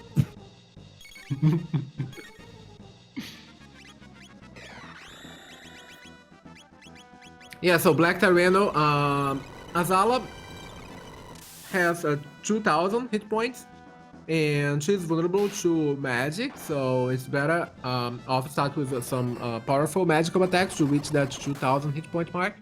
But you do have an option, as we have Ayla in the party. Ayla will be able to do damage to Black Tyranno with a technique called Tailspin. It doesn't do much, but you can keep using Tailspin in order to do damage before even Azala goes down, because you do have to kill Azala in order for the Black Tyranno to reduce his defense and start the countdown. Yeah, exactly. I mean, for the most part, that is true. However, there is a way to, I think if you cast Stop or Confuse or something on Azala and wait, it'll still lower its defense eventually. But it takes a lot of time. It's a weird strat. I don't know exactly when you would ever use that, but when you mean by eventually, it means like it's a random amount of time, but it's long enough that we can't rely on it. We would never rely on it. It's silly for me to bring it up, but no, it's nice. Another thing I like to do is if you have Tailspin on Ayla, you can always damage Black Tyranno with Tailspin, whether he started his countdown or not. So as Xelpher is knocking off Black Tyranno there at about 139.30, Cecil is on his way into Tyranno lair. Yeah, so we are seeing about a 10-minute difference right now. About a 10-minute difference.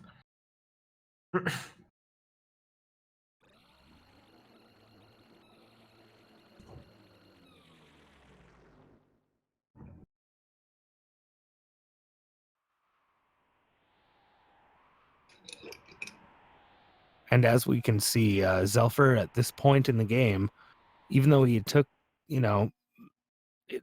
boy, for a while it was like he seemed like he was doing a little too many extra little things. Now he has like a deep bench of characters he can select from. Cecil, not so much.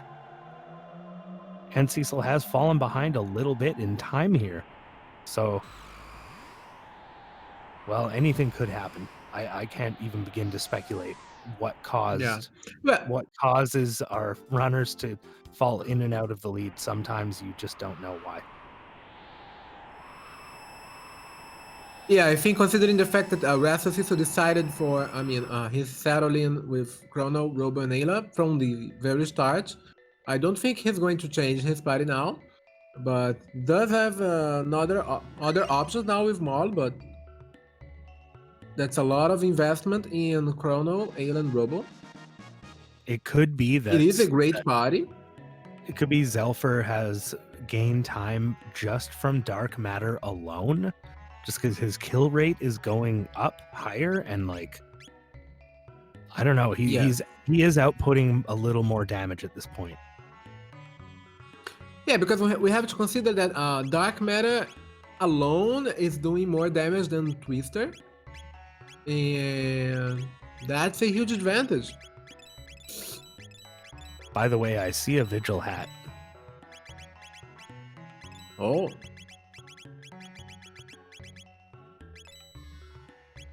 Vigil hat is a really nice thing to find in the new shop. Not quite as good as Prism Helm, but it will protect your status and give you a great defense at the same time.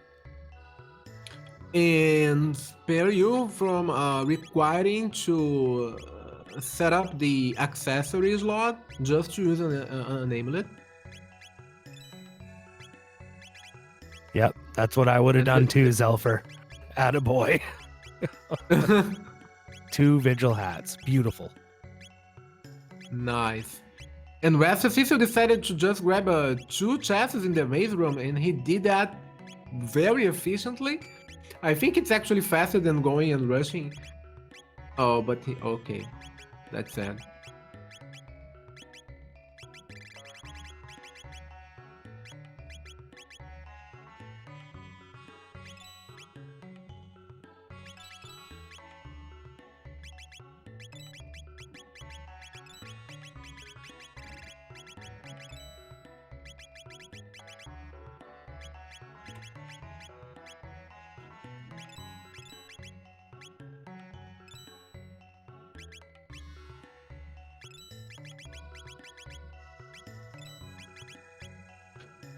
Yeah, now I mean I wonder. Raster Cecil has access to 2 powerful lightning spells here, so Luminaire and Shock from Robo. Maybe he's going to use that to reduce Nisbel's defense, so Ayla can do some powerful physical attacks. Yeah.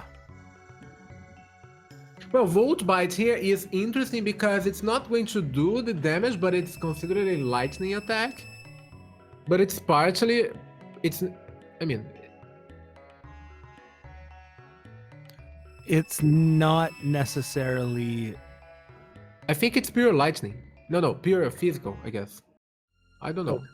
It's interesting with some of those techs where the damage is calculated with physical, but sometimes it will get just a flag, so I guess, so that it counts as a lightning spell. Oh, That may be one of them. yeah. Because it was doing 25 damage, so it was definitely not counting it as a lightning. That's right. It does look like Xelpher splurged on a 3rd Vigil hat. I would probably do or try to do the same.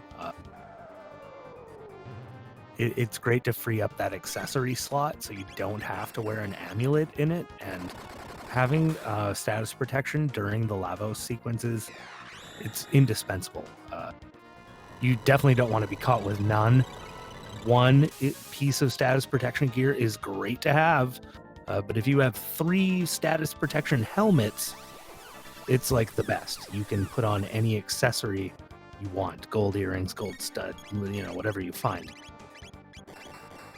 And we definitely have seen in this tournament a situation where Lavos can use obstacle and cause a triple stop.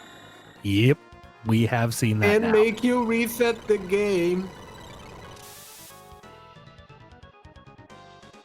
Yep. You can risk it, but I always recommend if you have 1 piece of status protection, keep it or buy it when you find it. You need 1 to survive. Yeah, you need 1 to survive, 2 status protection equipment, accessories or equipment or helms or whatever. It's nice. I mean, if you can have 3 and every single party member equipped with a status protection equipment, it's the best. That's what I usually try to look for. Have everyone with status protection, just to make extra sure obstacle is not going to give you any kind of troubles. Even for the very last Lavos fight, sometimes he will cast a spell which gives a random status effect. Usually it's recommended to go into that fight with at least 2 characters with status protection, because if you get something like a stop, a chaos, and slow, it's terrible.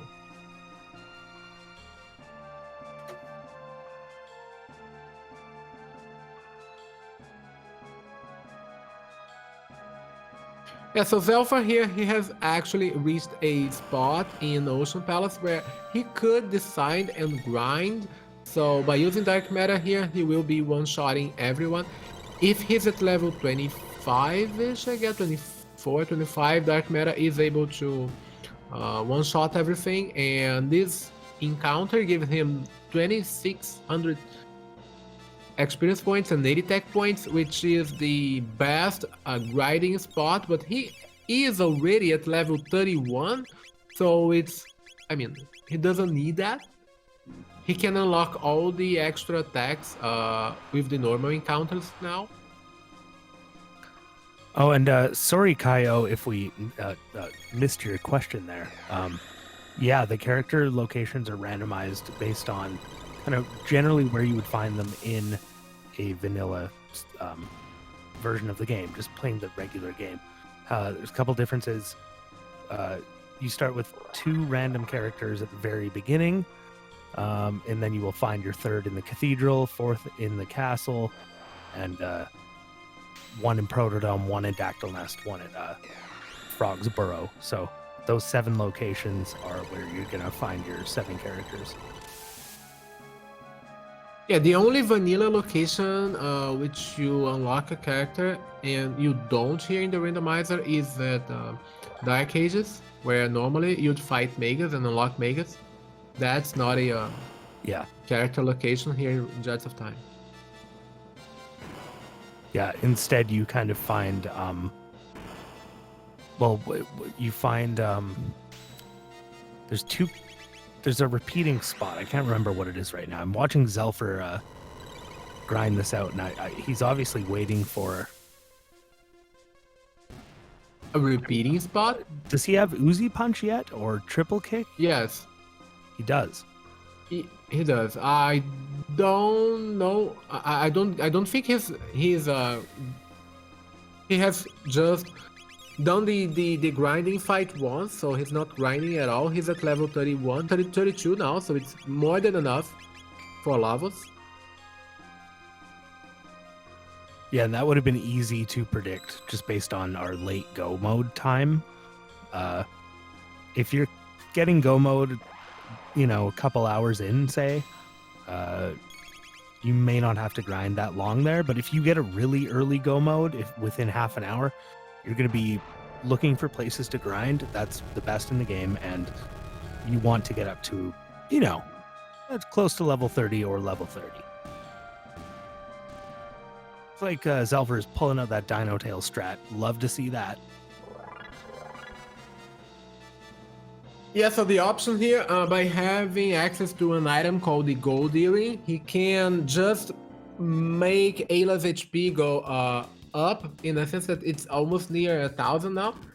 And considering the fact that he's at level 32, a single Dino Tail will just one hit kill everyone. The other option would be to get Ayla at 1 HP, or lower than 100, and without the Gold Earring, maybe putting on some speed accessories such as Speed Belt, a Dash Ring, just to make sure she will be fast enough to cast Dino Tail very early on in the fight.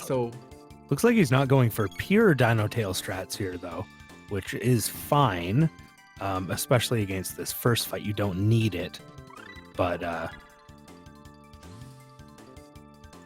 yeah.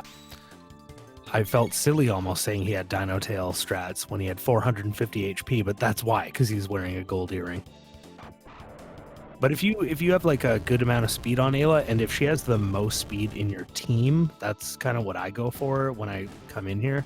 So, if I have like Luca with a tab and vest and speed tabs, and she has like 14 speed, I might want to slap a speed belt on Luca, on Ayla to give her 15 speed, so that you can execute that Dino Tail immediately the second the fight opens, and you should be able to just glide through these fights without taking damage, period. Yeah, because if you're using her base speed and she's like at 1 HP, there is a small chance that you get an attack from some enemies in those encounters. So yeah, it's always ideally you'd like a +2 or +3 speed.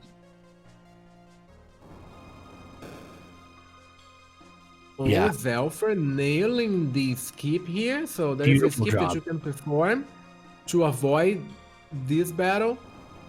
It's a very precise movement, and okay, that's 1 out of 2. That's And nice. 1 out of 2 ain't bad at all. Indeed. It's a tricky one. You have to go rush, go back, activate the fight. They have to open up, and while they are opening up, you have to walk and walk, and then run away again, then run again. It's kind of tricky to do that. It's kind of like a 3 to 4 step process, whereas a lot of the skips in the game are like 1 to 2 step processes. So it's a little more tricky, but once you practice it and get it down, you start getting a feel for it. Yeah. Then you know why you screwed it up when you do. And the moon armor. Ooh. Moon armor.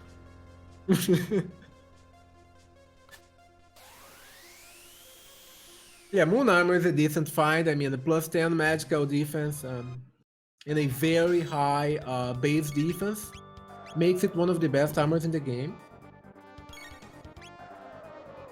Yeah, it's only for the boys, but when you consider the fact that Nova armor gives them status protection as well, it may actually become their best armor, even though it's a little lower defense, a little lower magic defense, but it does give you that status protection. So just for me, I think I put Nova armor just above Moon armor, but Moon armor is also a great find.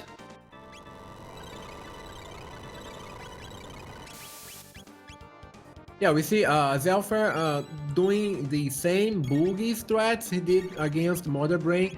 So this battle against Golden, the Golden Twins, it's a very tricky fight if you don't use an ideal strategy here.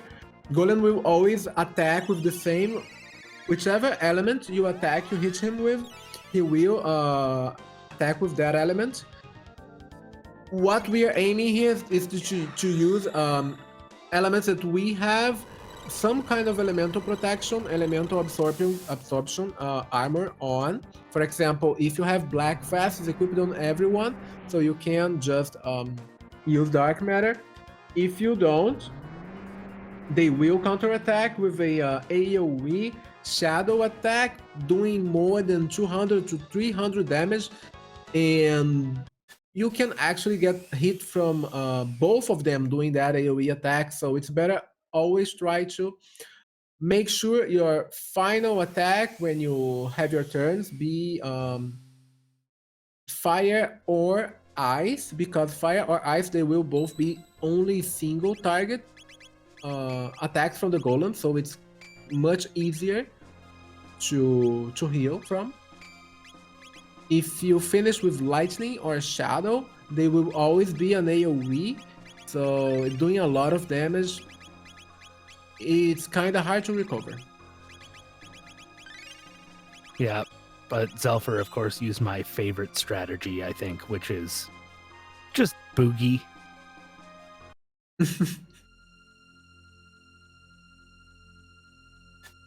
Because once you boogie, they both get stop cast on them, and you can do whatever you want. Also, we can mention the fact that you can charm one of the golem for a rainbow, and also you can charm him for a silver stud. So for this version of the randomizer, this specific charm is not randomized, and we can rely on that in this version to get a rainbow. So let's see if Raster is going to check that and get a rainbow for Chrono. Technically, it's a bit of a bug that's been patched because it makes things not random, which is not the goal of this. But it'll be interesting to see if Cecil charms that rainbow. Obviously, Xelpher wouldn't worry about it because he's not using Chrono, but he was using a lot of charm during this seed, so I think he would have done it if he had Chrono, but yeah, we'll see what Cecil does.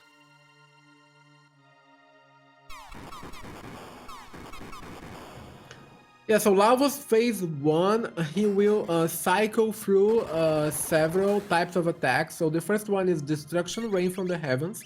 Then he'll follow up with a Obstacle attack. So the Obstacle attack will inflict a status effect on your party. So it's a single status on everyone. It's not random. I mean, it's a random per seed, but it's not random between party members. So it's a single status effect on everyone. So let's see what kind of effect is obstacle. Oh, actually, we couldn't because he has elemental status protection on everyone. So, and now he will follow with a non-named AOE. It's a non-elemental AOE. If you have barriers on, it will do less damage. Yeah, but that's the only way you can protect against them, unless you have something like a wall ring, or, you know. But doesn't matter for Xelpher. He's too powerful now. He is OP against Lavos. Okay, so let's move on to Lavos phase 2.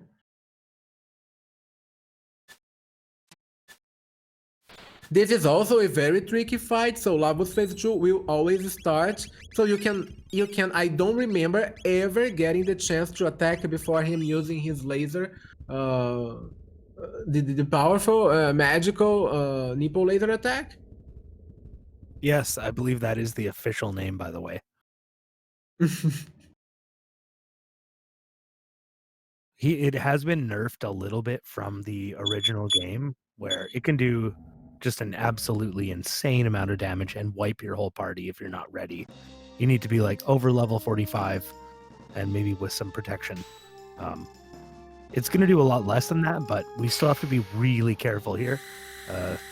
You want to be able to heal up as fast as you can before those boomerangs come out, while at the same time doing enough damage to get rid of those hands. Yeah, so those are the two options you have. Or, I mean, can you do enough damage to kill at least one of the hands fast enough? So you can decide for that. Or you could heal people. For example, Xelpher could, yeah, he was able to kill one of the hands, but the other will continue using boomerangs. Yeah, but not as often as with the both arms up.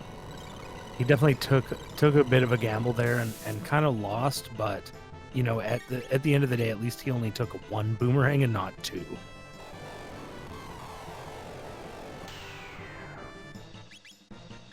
Unfortunately, he doesn't have someone in his party who can use a life spell on Ayla. If he wants to bring her up, he's going to have to probably chain a couple of moves here. You know, the first using Revive and the next party member casting Full Tonic. Probably going to try that right about now. Yeah, it's better off to wait for the obstacle, so Lavos will cast obstacle again. We don't know what obstacle is, but now we know it's slow because the right arm did a attack which removed the status protection from Magus, and it's slow, which is not that bad, but it's bad. Yeah, it's still something you want to definitely avoid, and even I would use a heal when we're talking about a final game boss. It's different when you're fighting the Nagaets in the cathedral and they cast slow on you. You know, I can live through that. But if you get slow cast on you during a Lavos fight, you better heal up because it's a game losing situation.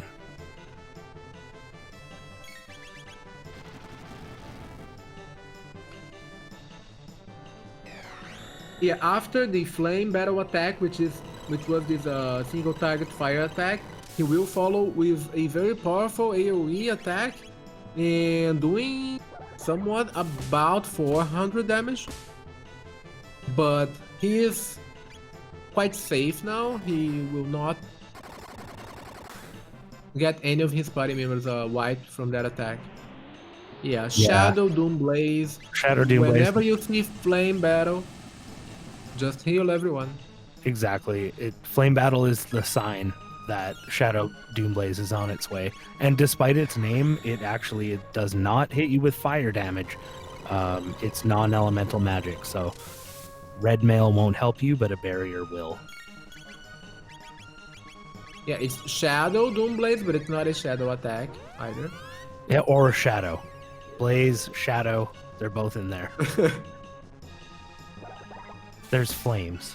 So you don't necessarily need to heal after Shadow Doom Blaze because his next attack will take a long time. So you can just attack after you see Shadow Doom Blaze. If you're not, there is a menu glitch that you can do between this battle and the next one, between this phase and the next. If you're not confident on nailing the menu glitch, so you can't guarantee that you're going to be able to access the menu, it's always better to heal before that. But if you can nail, and guarantee that you're going to get the menu glitch, you can just attack, so it will save you time from using the healing tech.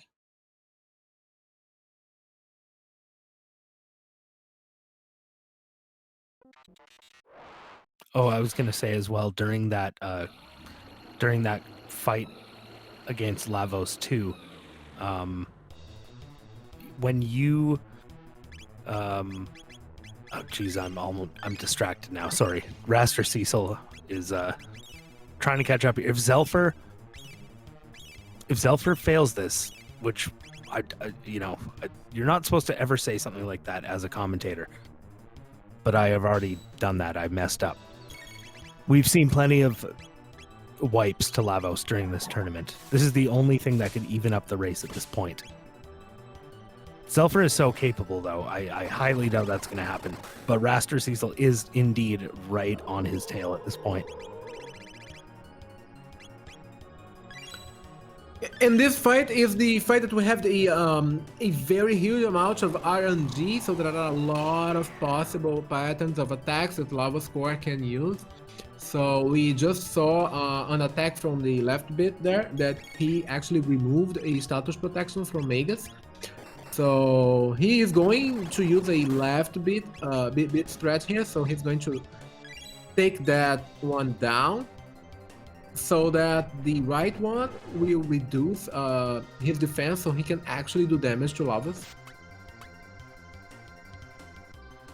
So Lavos will keep changing the attack pattern based on the time period that he's on. So he will use that time warp sequence. So now we see that pattern is an attack that's Evil Star that's going to reduce everyone's HP to 50%, which is quite it's not the worst thing. It's not the worst thing he could get hit with here, but it's not great either.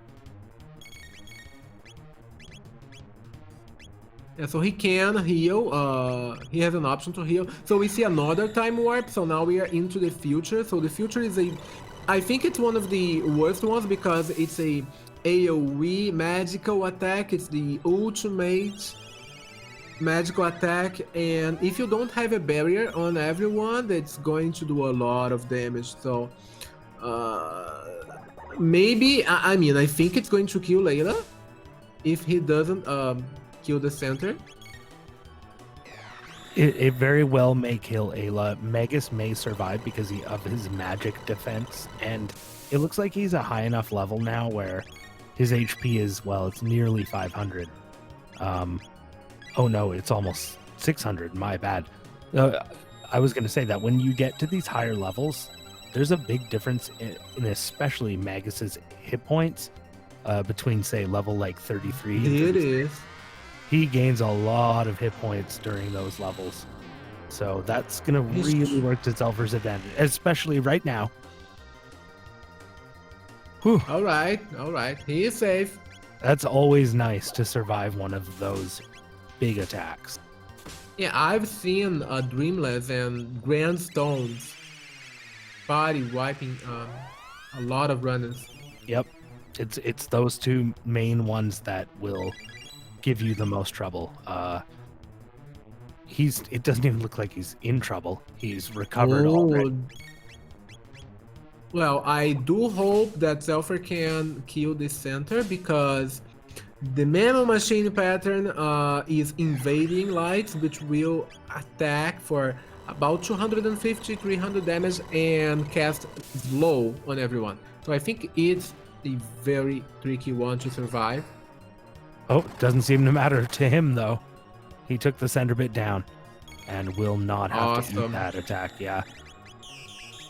So even if you do enter this fight with status protection on, of course, you can get hit with that protective seal spell, which will just disable your status protection. Doesn't matter what you're wearing.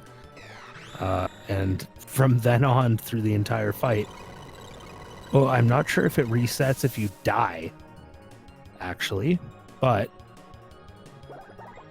it's a reason to take off some status. That's a good gear. question. That is a good That's question. a good question. I'm guessing it does go away if you die.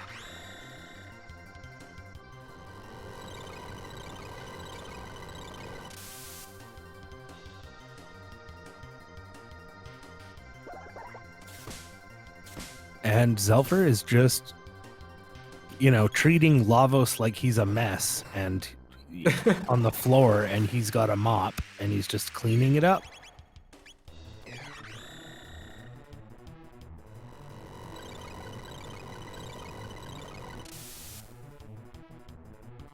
Yeah, so the right prod has a 20,000 hit points, so it should be finishing it really soon. Yeah, now that's the problem again. Both of them are back.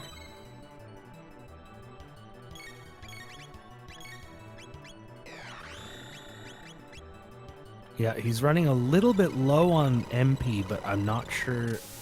If I had a Mega Elixir right now, I'd probably. Oh my god, it's. Ooh, GG Xelpher. Xelpher. Oh my goodness. That was fast. That was way faster than I thought it would be at the end. He handled Lavos so well. Oh, what a treat to watch. Meanwhile, Cecil is right behind him here. We're going to have another extremely close race.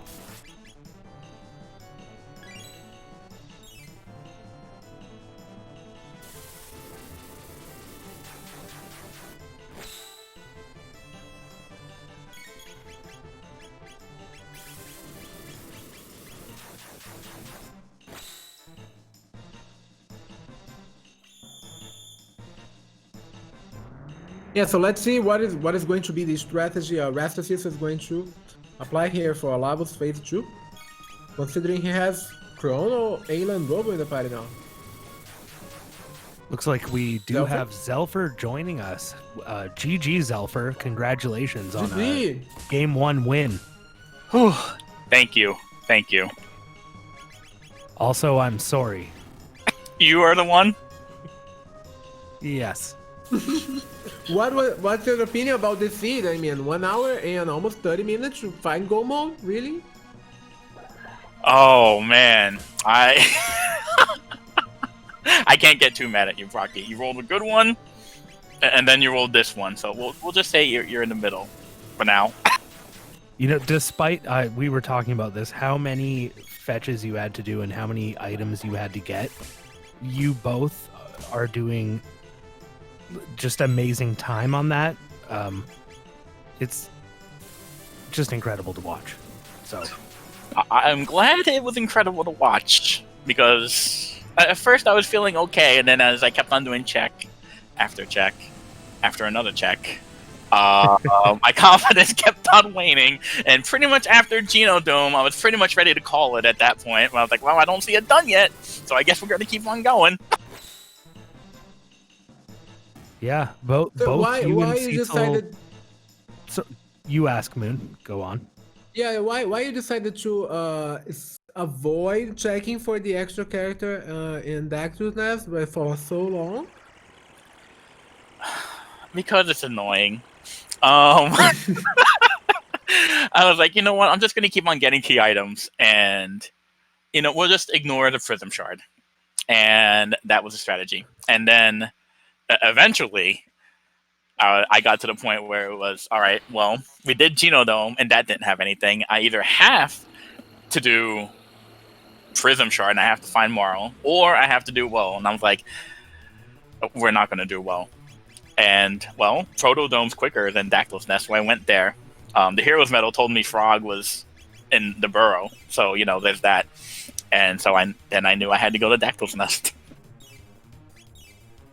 The plan was not to do Prism Shard for as long as I could.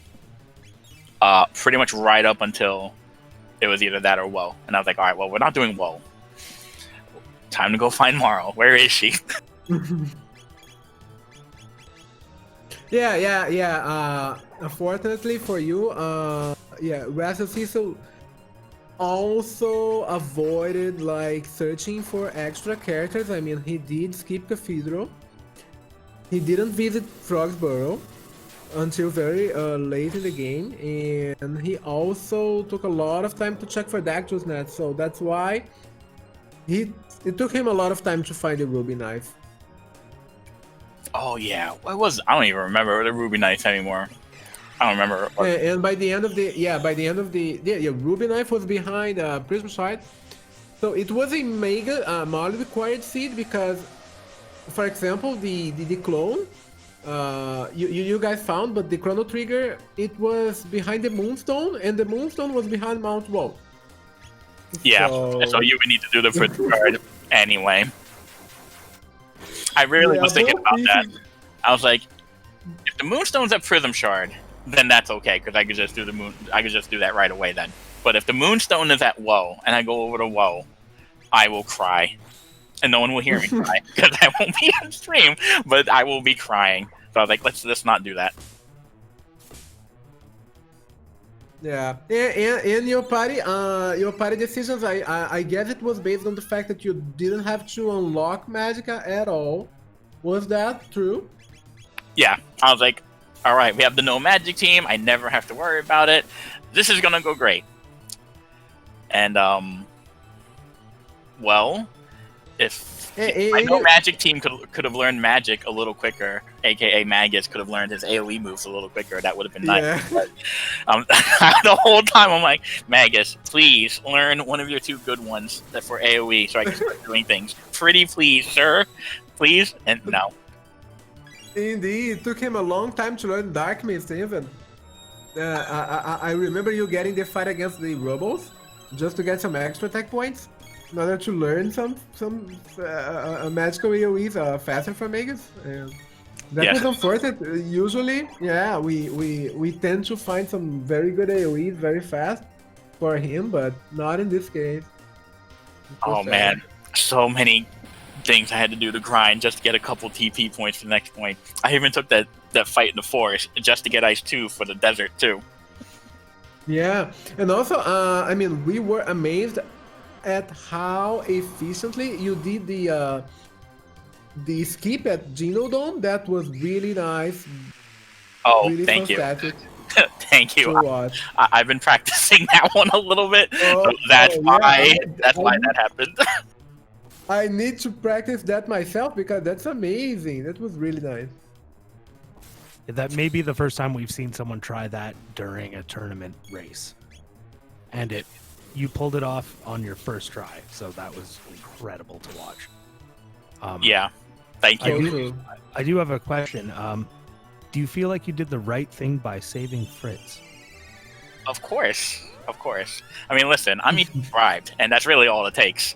If he's going to give me 10 mid-eaters, I'm more than happy to accept it and let him go. And that's how it is. If the monsters were willing to bribe me, and then I probably wouldn't kill them, and I'd probably try to fight Lavos at like level 10. But, they don't do it, so oh well. I mention it because even though you did pull so far ahead at the end of the seed, at that point, it was questionable whether it would be worth your time to do that cutscene and everything included. So, I mean, yeah. I am the good to hear. You have Chrono, take the mid-eaters. The mid-eaters are always nice to get. But if you don't have Chrono, and then, Fritz is a little stingy, then, never mind. That's true. And he actually did have a good shop, too, once it opened up. That is true. Oh, I forget what I bought Lapises, but... Cecil has, he has 8 mid-eaters left. Did he rescue Fritz, too? Yes. There we go. See? It's the play.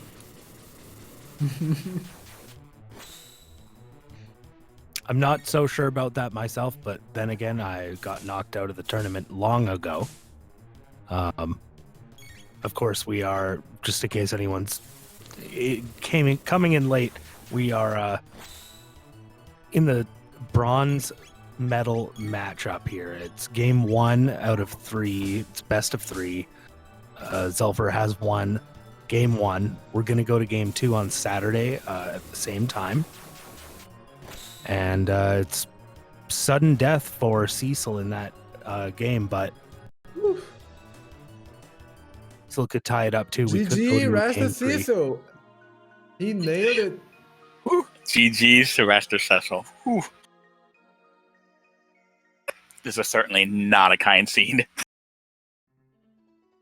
No, it wasn't. It was an unkind seed that you guys actually did in a great amount of time. You blasted right through it, even though it was trying to torture you at the same time. So good job to both of you. And I really look forward to game 2. All righty. Thank you very much. Yeah, GG's. Congratulations, Xelpher, again. We are very excited to watch game 2. Thank you very much. I'll let you guys finish it up. All right. Thank you, Xelpher. Have a good night. And we'll see you again in 2 days. All righty. Have a good night.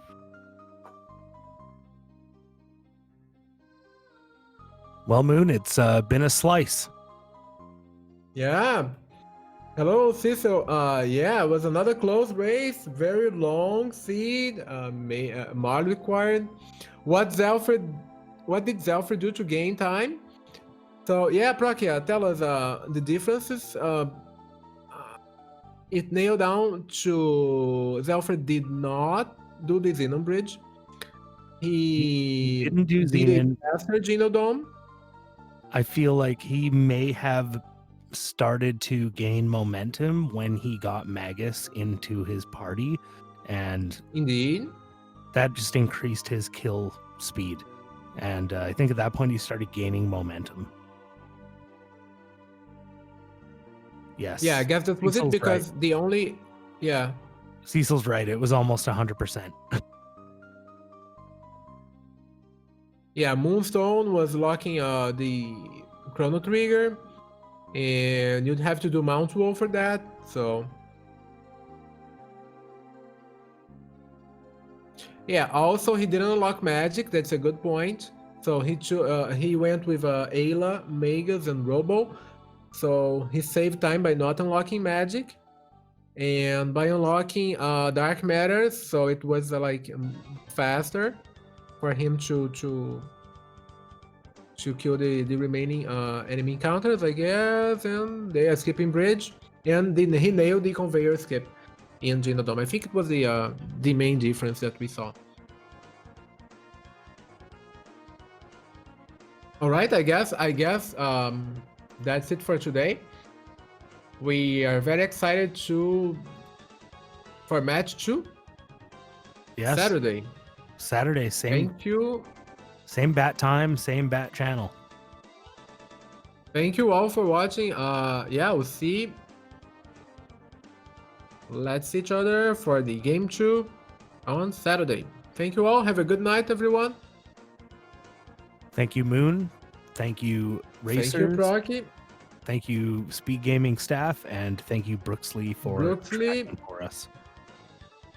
Because I know Thank you, Speed Gaming staff, everyone. GG's, Cecil, and I know as a tracker that was a difficult seed to keep up with, because usually you don't have to keep tracking for over an hour and a half. So he did a great job. For sure. Thank you, Brooksley. Good night, everybody. Good night, guys. Good night, everyone. Guys and girls, good night.